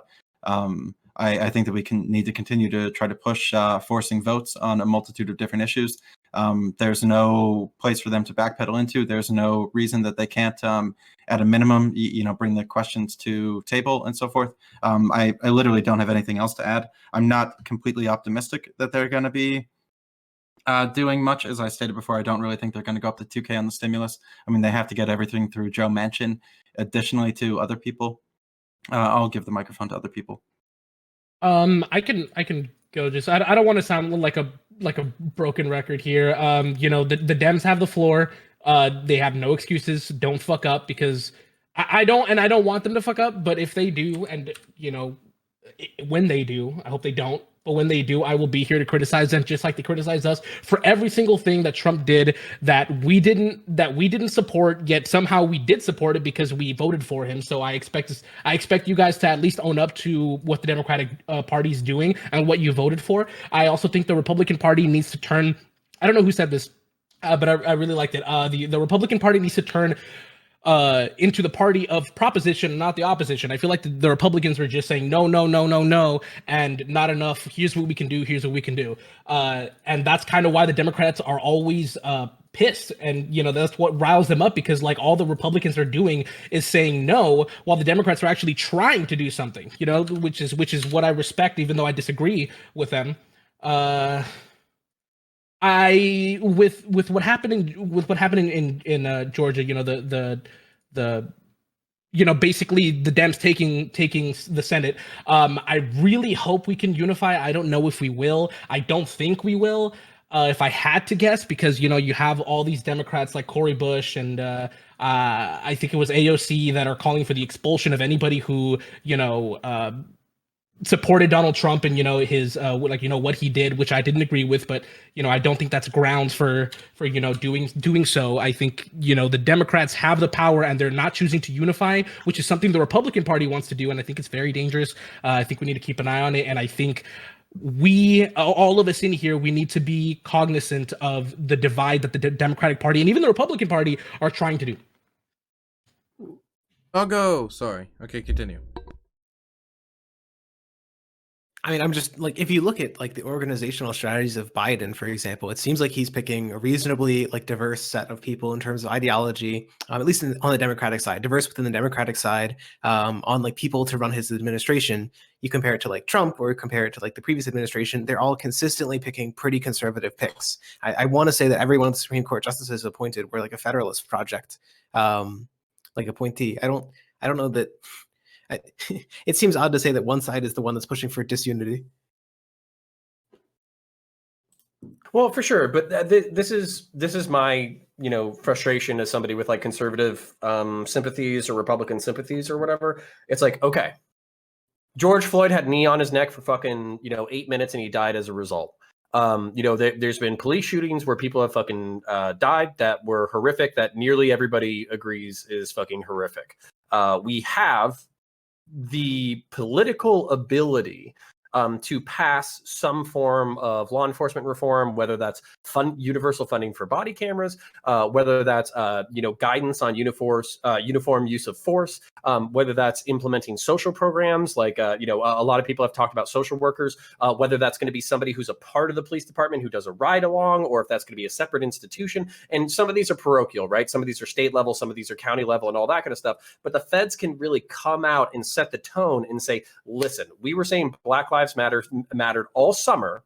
We're going to foot the bill for it. It's going to be a funding priority. Here's all these reforms that we're going to do. That way, next summer, when a cop, shoots somebody in the back, or there's use of force or some shit like that, we're actually implementing real reforms into the institution in order to try to reduce these incidents from occurring.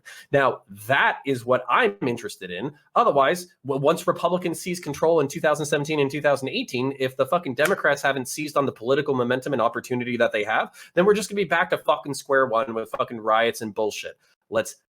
Democrats, please, for the love of God, seize the opportunity, pass some reform legislation, try to get something through to actually fix the problems that you've been complaining about for the past few years. If you control what is it? It's like fucking the House of Representatives, the fucking Senate, and the presidency. Can somebody inform me how many fucking Republican senators you need in order to pass a bill? Like, come on. 10. Do you need 2/3 majority, or do you just need 51 people? Depends on what you mean by need. Yeah, Mike, I was curious because you actually somebody brought up like a funding thing earlier, and I forget if I flipped it in my head if they said that you only needed 51 or you needed like a 2/3 majority. Do you need a 2/3 majority in order to pass like a resolution? Do you need to pass funding? What do you need? Okay, basically, in the United States Senate, they set rules. every year. And one of the rules that they've had for the past few decades is what's known as the filibuster. Filibuster means that you need to have 60 votes in order to end debate. It's called a cloture motion. So basically, if somebody wants to, they can, one senator can keep debating forever and ever and ever, unless 60 senators vote to make him shut up. He could talk right until the session runs out, and they're out of session and on vacation again. So now in the House, there is no such argument. You can, if you want to debate as long as you want, they could shut down debate with the majority, and then they vote on the law. In the Senate, you can keep talking forever. Now, that rule is just a made-up rule, and it's set by 51 senators. They have the authority to change that rule at any time. The filibuster is just something that they self-impose. And since the Democrats have 51 votes, including Kamala Harris, they can get rid of the filibuster at any time. So technically, they only need 51 votes to do things. Now, politically, there are people that are out there saying they support the filibuster no matter what. And so we, quote, need 60 votes to do anything. Well, that's a self-imposed restriction. It has nothing to do with the Senate structurally. That is what a few politically motivated people are deciding to do. And ultimately, there are ways of passing legislation without being subject to filibuster. For example, there's a process known as budget reconciliation. It was used for Obamacare.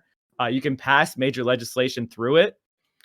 There are rules associated with it, like the fiscal impact can't be greater than, can't have a negative net fiscal impact after 10 years. There's all sorts of other things like that. But you can pass legislation right now with 51 votes, as long as the new Senate doesn't uphold the filibuster again. And if it does, you can still pass some legislation with 51 votes. Okay. As I understand it, you can only do one budget reconciliation, though. So, well, and here's my point. So this is where I was kind of like, getting on my fucking high horse about fucking improving discourse and all that kind of bullshit earlier. Right now, significant portions of the fucking right think that Black Lives Matter and Antifa are a fucking international fucking terrorist organization here to, inject their fucking children with fucking cross-sex hormones. That's what they fucking think BLM and Antifa are. Now, that's largely... Why do they believe such nonsense? Well, because of right-wing personalities, right? But that's where... Why do right-wing personalities lie? Mike, I need a second. I need more than a second. So what I'm trying to say is that, let's just say that there's some lefty perspectives on what the right wing is as well. So what I'm trying to fucking say is, it really is up to everybody inside this fucking room. It is up to fucking people on Twitter. It is up to fucking people in general in the fucking politics to talk about the things that we fucking agree on. So I don't think there's a whole lot of people on the right. If you were like, hey, look at this fucking video of George Floyd. Should this have ever happened? No. Okay, what are the things that we agree on as far as reform? And fucking pitching it and selling it. Because if you're telling me that we need 60 fucking votes in the Senate, that shit's never going to happen without bipartisan fucking pressure. So to just say that fucking, Antifa, BLM are going to inject your kids with cross-sex hormones, or every single Republican is a fucking fascist, including, CTV, myself, and Glaucosaurus, we're not going to fucking get anywhere, and we're not going to get anywhere fucking fast. So, this is where I'm kind of sick of the fucking things where we just treat each other like fucking enemies, because that's how we got the Capitol stormed. That's how we had fucking shootings over the summer. That's how we've had fucking indiscriminate fucking political killings. So we can blame each other, or we can take accountability, say my side's fucked up. This is the portions that's fucked up. I'm going to start talking to my side about where they're fucked up and where the other side is correct. Well said.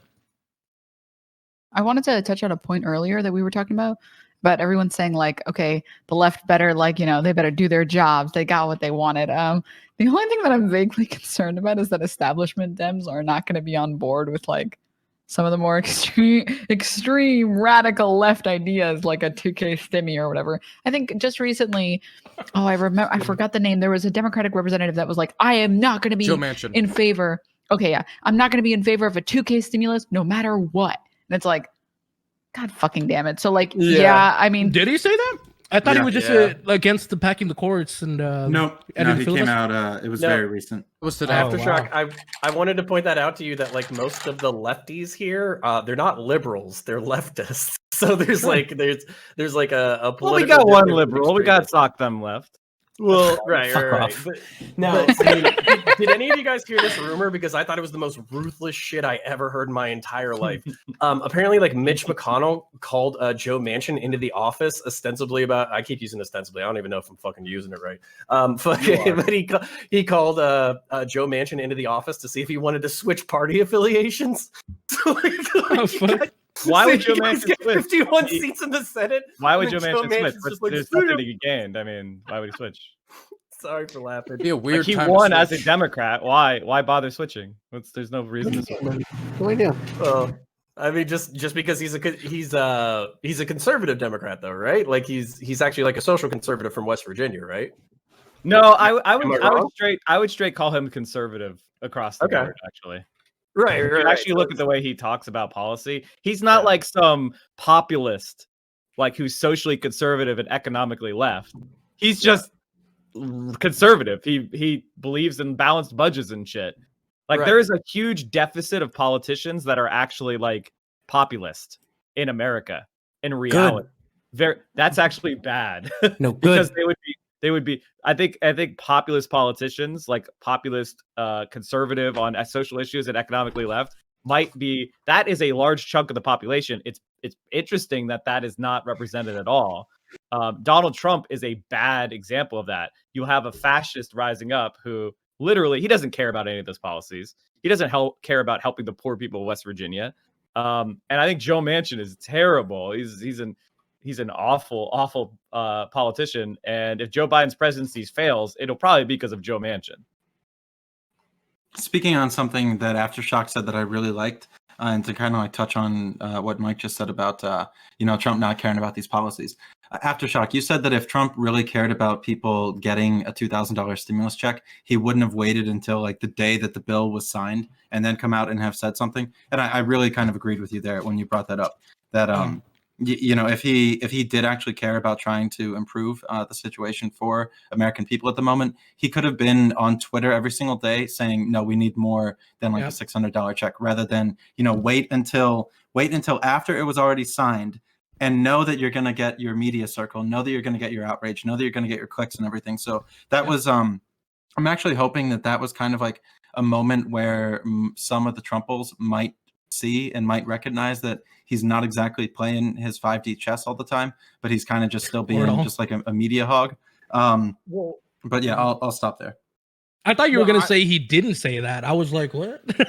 You like gaslit me there for a second. No, I liked how you came out and said what you did, because I think it's a big recognition that like he doesn't give a fuck, and he didn't give a fuck about it. Because he could have, there were how many months where he could have been trying to angle for a standalone stimulus or a larger stimulus or so forth, but no, he waited until like those like horrible weeks of negotiations back and forth to then come out and say, oh no, we need to go back to the drawing table. He knew that was just going to cause like more problems. Yeah. I chalk that more up to just politics in general. I mean, with the way our political environment is now, it's whatever's hot in the news or what's hot right now. But he can talk about. But he could make it hot though. Like he has the Twitter feed that he could have made it be the national topic the whole time, is what I'm kind of saying. Yeah, but do you remember what was going on before that? It was the elections and all the rhetoric he was pushing about, Yeah, so no shit. Why wouldn't you be telling everybody, yo, get your $2 checks, Listen, $2,000 checks and vote for me? Like, I agree with you. I think you should have been doing that to get more votes. I mean, it's a cheap way to do it, but it would have been a good way to do it. But I just think with the way our politics run, that's just not how it goes. But people are focused on the here and the now and what's in the news, what's happening now. Like before coronavirus, it was school shootings. And that's we were talking about gun rights all the times. And then before that, it was, Russian collusion. That was what was in the news. That's what was going on. And that's what everyone focused on.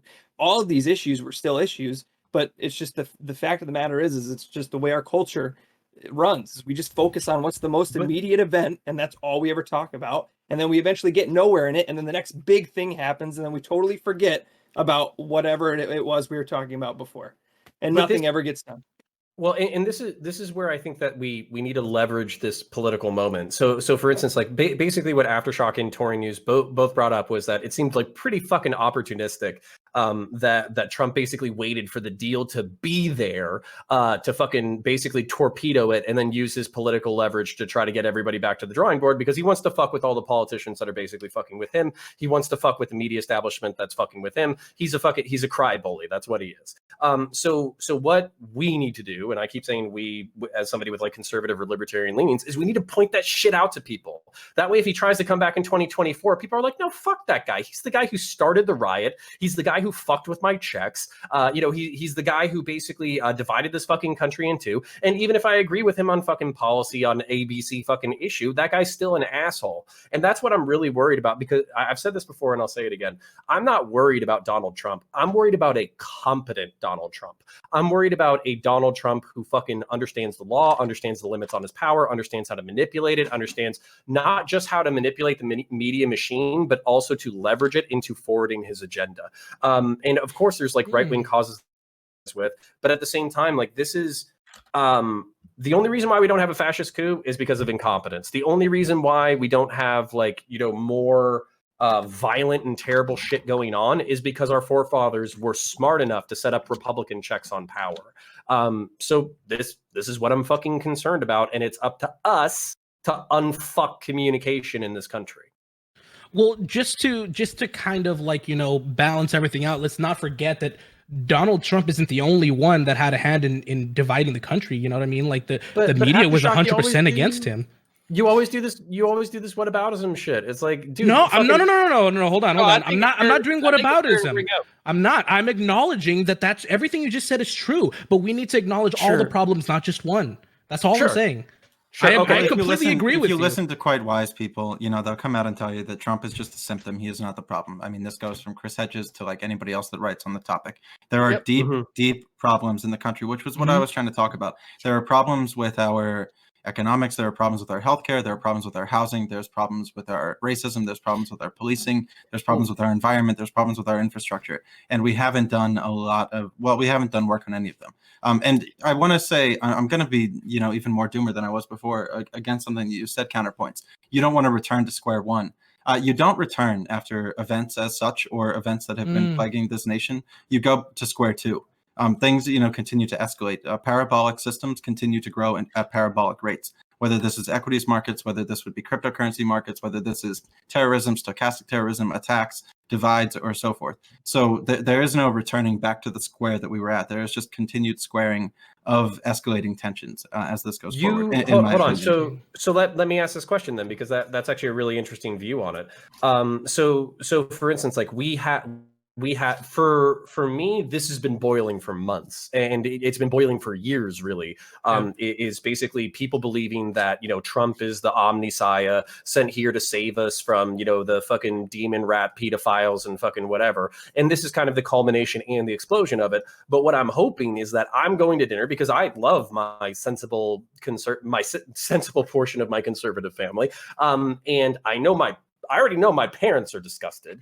I'm hoping when I go to speak to my parents-in-law that they're like, listen, I'm a conservative. I hate fucking Democrats. I think abortion is murder. I still believe in fiscal conservatism, but Trump went too fucking far, and fuck that guy. And if they don't say that, I'm gonna challenge them on that shit. How can you support a fucking guy who basically instigated a fucking riot that destroyed one of our most sacred fucking political institutions in the fucking, I don't give a fuck how bad the goddamn Democrats are. A fucking violent mob showing up with fucking zip ties to kidnap fucking political leaders. This is beyond the fucking pale. And here's my thing. So I get that Miss Babbitt or whoever, the lady who was killed in the fucking Capitol, was a 14-year fucking veteran. But she was a 14-year Air Force security veteran. She was a fucking cop. And I almost guarantee you that if somebody came onto her installation and started trying to fuck with her planes, she probably would have shot him in the fucking head. So that's where, like, we can't say this is my side, therefore I'm going to excuse their bullshit. You have to call it the fuck out. And I'm going to. I'm fucking going to. But it's too fucking far. It's literally it's fucking terrorism. It's what it is. Well, the one thing to say about that, Connor, is 45% of Republicans agreed with storming the Capitol. Only Sure. 43% of them opposed it. So I would And just want that's to caution. 25% of the So country. that was a recent. Now that was a snap poll. It's not the most robust number, and maybe that number will change as more and more people come out and condemn it. But the No. reaction So of when was right-wing that poll voters to taken? support it. Well, Yeah, I no. wanna So I see just want to that. say something. So one of the big problems with polling is people will pick things that they think align with their like partisan reasoning. Again, one of the actually neat things that Politics is for Power Hirsch talks about is specifically this. He shows that people who are Republican, people who are Democrat, say they would never marry like the person of the other party. They say they think that people in the other party are stupider, and then you actually put them through like experimental stuff, and there's no evidence that they actually do those sort of things. So I'm just trying to say, I think sometimes people say things that they think feel correctly, like partisan. Wait, okay, Now- so Now, that- this isn't to downplay it too feel- much. 40% of people being willing to say for partisan reasons that they are like okay with storming the Capitol, that's fucking terrible. But this And- is just like a general problem. And Ken, I want to address it directly. So you're saying 45% of Republicans, right? So I think 100 million people. So if you actually divide up the country, I'm pretty sure it actually splits into pretty even thirds as far as like political activity. I'm pretty sure like a third of the country is politically inactive, a third of the country is Democrat, and a third of the country is Republican.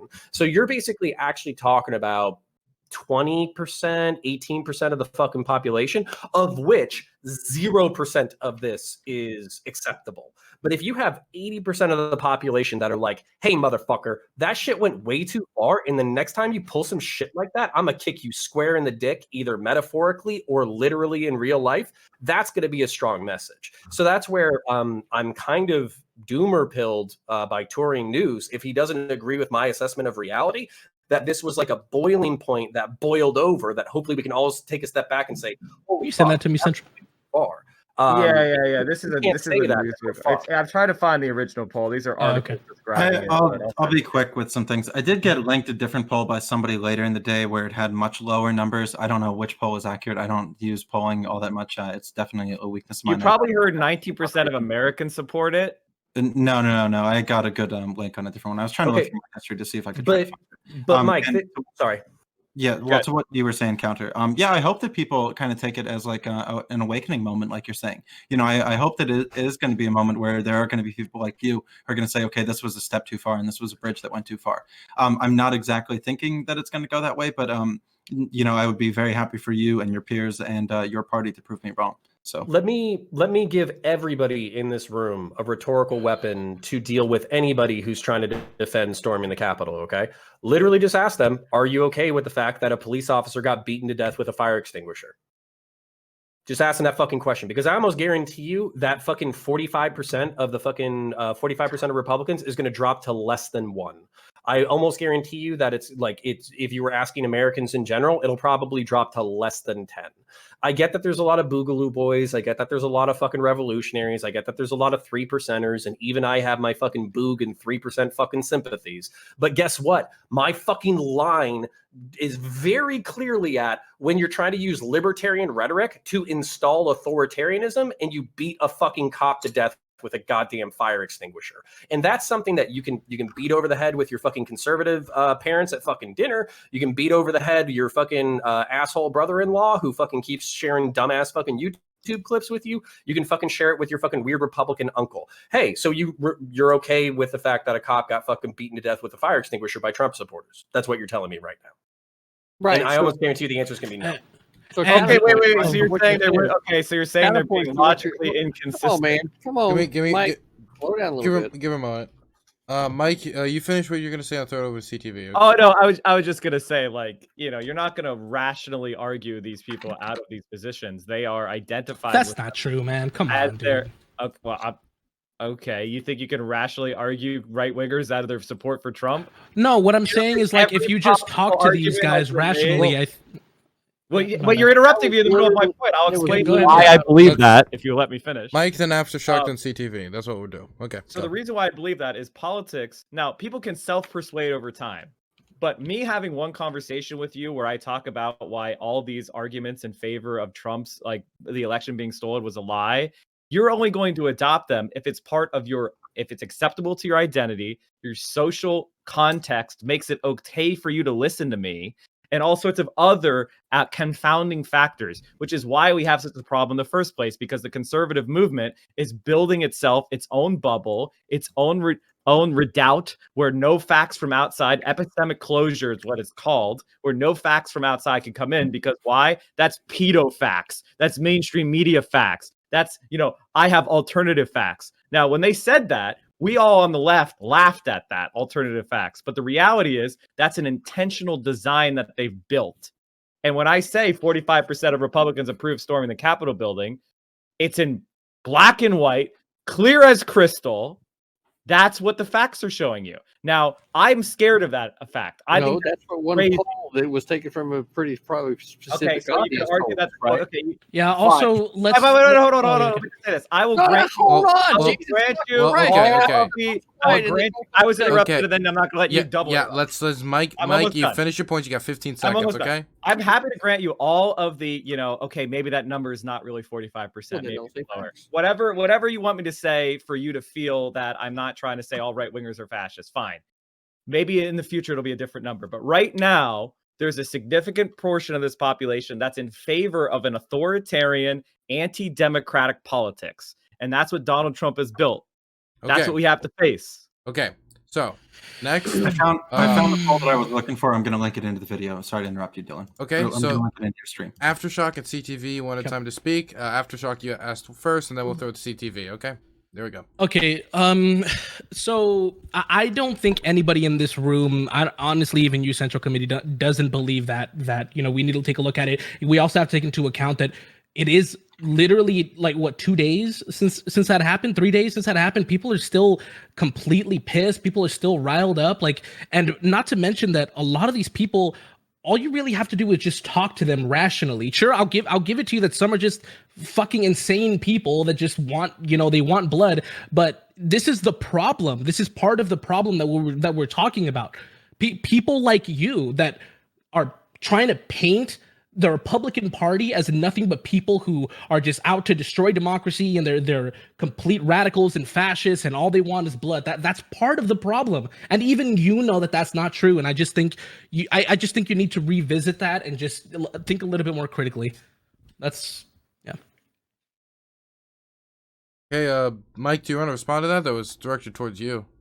I mean, I think one of the things that's really been interesting about the experience of watching this woman die is how many different arguments that are mutually exclusive have been advanced by the right, especially conspiracy circles.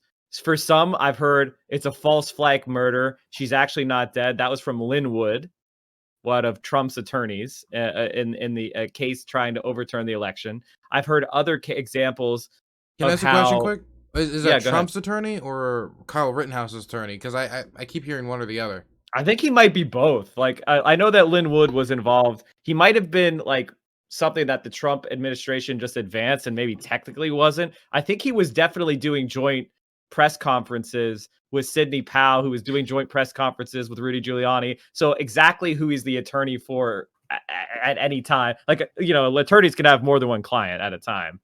And he made a lot of the prominent legal arguments against the election. But anyway, the larger point I'm trying to make here is the fact that there isn't any kind of coherence, the fact that it's mutually exclusive, the fact that there is a argument, all sorts of mutually exclusive arguments that you believe what you want to believe. The only thing that you have to assert and fundamentally believe is that Trump is right. And how you come around to that is fine for them. They don't care what mutually exclusive argument you believe. You just have to believe that Trump is right, and that's it. Okay, next. Yeah, you can respond quick, but I really want to get it to CTV because we're running out of time. Yeah, for sure. My bad.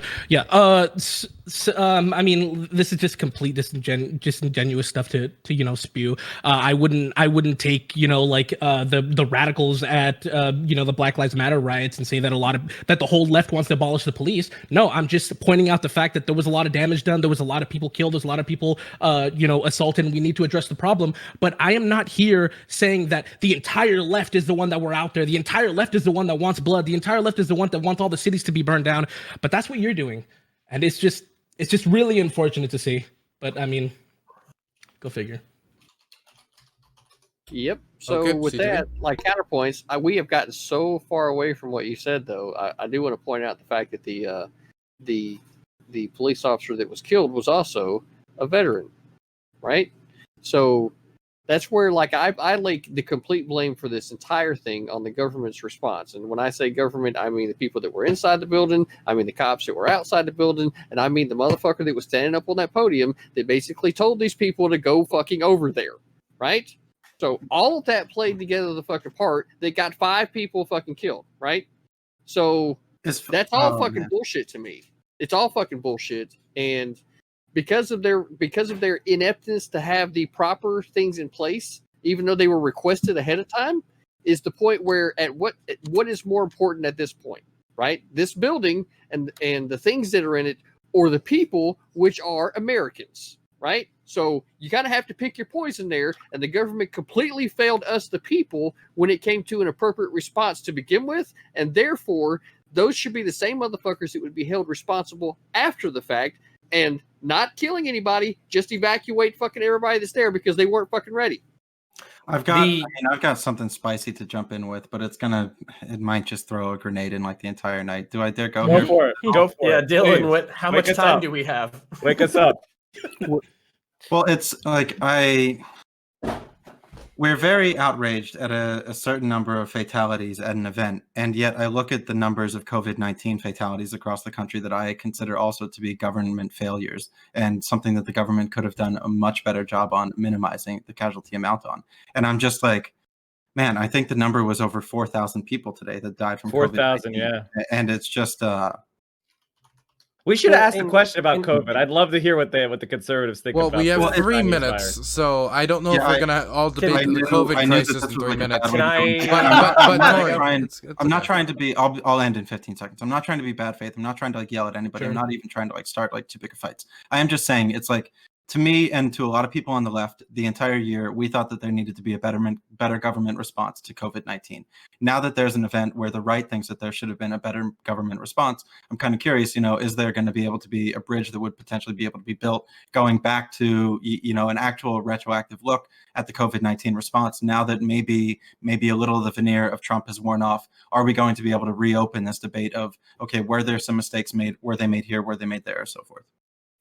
Well, if I can jump in, Dylan, are we going to do like close? Should we just do this as a part of closing? Sure. We're gonna do you say that, and then I'm gonna have everybody do their basically like their shout outs, and they could put closing statements. We're gonna have to keep it super short. Okay. Yeah. So basically, just to address UCTV, I actually think we probably disagree on the line that should be drawn between property and life. There was a whole debate this summer over Rittenhouse and when can people defend property with lethal force, and I kind of came on a different conclusion than you, and probably a different conclusion than a lot of lefties. Basically, I do think that at some point it is justifiable to take American life when it's kind of serving these negative ends. And then to address but we can have that another day, to address the COVID thing. I don't think we're going to have a reckoning with COVID. I think it's going to be a fucking, we're just going to see this entire year and the entire 4 years as this like fucking Trump shit show. And we're going to try to move on. We're going to try to get the fucking vaccine out. We're going to try to do the rollout, and we're going to try to do the best we can. I don't even know if a retroactive is productive, because all that's going to happen is fucking the Trumpsters are going to get back in their fucking corner and fight for Trump, and we're going to lay 400K at their 400K dead people at their feet. So it's like, what are we going to do? What's going to come from it? Okay. Can I just make my closing and shouts first? Sure. Just so I can quickly. Okay, so counterpoints. The only thing I would say is, because the government was not ready to begin with, that would have been the overwhelming force that would have prevented people from being able to move in. But once they realized that there was no holding it without actually engaging in that manner, then that's where I weigh the life more than the property. That's just me, because we can replace property, but we can't replace life. So, and with that, I'm critically thinking veteran. Feel free to stop by the Wolf's Den sometime. You can find me on Twitter at original_CTV. My chat is definitely very right and left leaning. I am pretty authoritarian when it comes to name calling in there. If you come to engage with meaningful discourse, completely for that. But if it degenerates into something else, I'm just going to kick you out. But I definitely want their participation. We have a lot of participation, so come by and check it out. Next is going to be Mike. Well, this has been a very interesting panel, to say the least. I think most of my people here know who I am at this point, have formed an opinion. If you would like to come and talk about politics every day, do it over here on twitch.tv/central_committee. The channel is really growing quite fast right now, so I've been excited for everybody to join in. It's a really exciting feeling to have such a successful community. I'd be happy to talk to any one of these people about their issues in the future. And yeah, just check me out. We talk politics from a left perspective. And as far as the closing statement, I think I've said everything I need to say about all these topics. Got it. Next is going to be Glock. I guess just quick to touring news with the COVID-19. I think, like, kind of what I was saying before, it's kind of old news. People don't really care about it. It's still a thing, but it just, with the way everything goes, people just don't care about it anymore. We've had how many hundreds of thousands of deaths per year from heart lot that are preventable. I see it all the time at my job. I work in an ER as a nurse. Like, I see people that just don't give a shit about their health, but no one seems to want to care about that. That's totally fixable. Anyway, so but I want to see that addressed. And I've gotten my COVID vaccine, so if you go get it if you want to get it. Just a sore arm. That's it. That's all I had. So if you want any fitness advice or nutrition, anything like that, come hit me up on my Instagram, Glockosaurus_Rex. I do play video games on Twitch. I love playing with anybody. So especially people that have opposite opinions of mine, because I like to talk to anybody. So hit me up on Twitch, Instagram, whatever. And thanks for everybody. It was fun to talk with everybody here, and it's pretty cool to do this for the first time ever. So see you, bud. Wonderful. Gonna throw it over to Aftershock. Okay.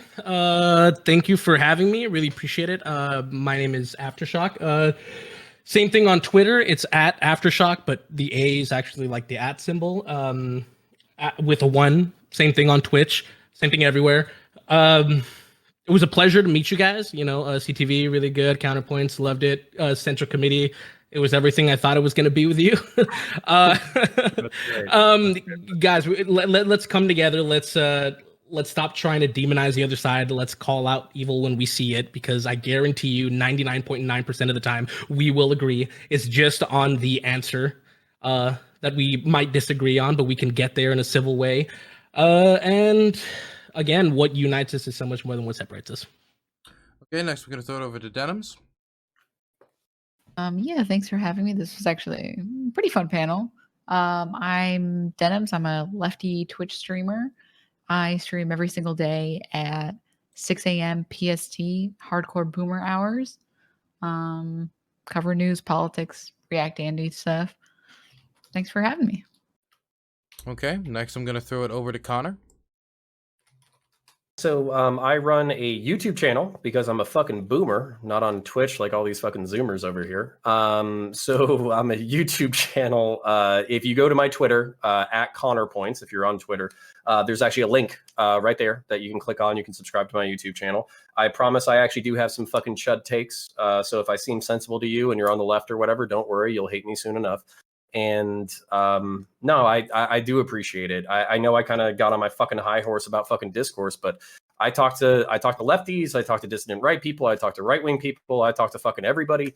And the truth is, we all have to figure out how to get through the next 50 years. Hopefully, I'm in my 30s, so if we get through the next 50 years, hopefully without killing each other, I would see that as a plus. I want a good place to leave my children. I want a good place to leave your children if you choose to have children. And that's why I think we need to figure out these fucking politics before we all kill the fuck out of each other. So thanks. Okay. Next, I'm going to throw it over to Torin. Yeah, thank you, Dylan, for having me on. I really appreciate, the last minute call up. And again, sorry that we didn't get to meet up in DC. I was lucky to go over to Washington, D.C. to be able to see some of the Capitol Hill storm, meet up with Dylan, or at least give the attempt to. I'm touring news. I've been streaming on Twitch, doing news, live broadcasting, event coverage, and so forth for 2 years. In February, really like to talk about macroeconomics, private debts, monetary systems, geopolitics, Middle Eastern relations. I've actually chatted with Dylan a good amount of times on some foreign policy issues and so forth. If you like any of that kind of stuff, come check me out at twitch.tv/touring news. Trying to do more IRL work this year. I'm kind of hoping to go do some organic farming and learn how to work with no-till soils, doing some woofing projects, looking at trying to get like a solar energy project as well to try to build up some of these skills for, what I kind of continue to think would be, the squared event rather than return to square one. But Connor, if you wanted to continue talking any of the money stuff tonight or any econ stuff, I'll be keeping my channel going. So I appreciate you all having me on. Wonderful. Throwing over the Socialism Done Left to deliver us away from this. Sure, I'm Aiden. I run a channel called Socialism Done Left. You can find me on YouTube and Twitch. I do debates, memes, and I guess long form content. I recently started a podcast with a guy named Mouthy Infidel. Love Mouthy Infidel. Good podcast. And viewer, if you wanted a few takeaways of things that you could do after this stream, it would be 1, read the great book Politics is for Power by Hirsch. You could find that, for example, if you went to b-ok.org. That's b-ok.org and typed in Politics is for Power. I swear it's legal. You could also, for example, find your local congresspeople and call them up and talk to them about NPVIC. That's NPVIC, or the National Popular Vote Interstate Compact. And of course, you can call up your federal congresspeople and ask them where the hell those $2,000 checks are. You're leaving a really important part out. Twitch Prime to Dylan. Yeah, see, Toyn's on the game. Toyn's on the game. Wait, well, actually, let's step up the game here. Now that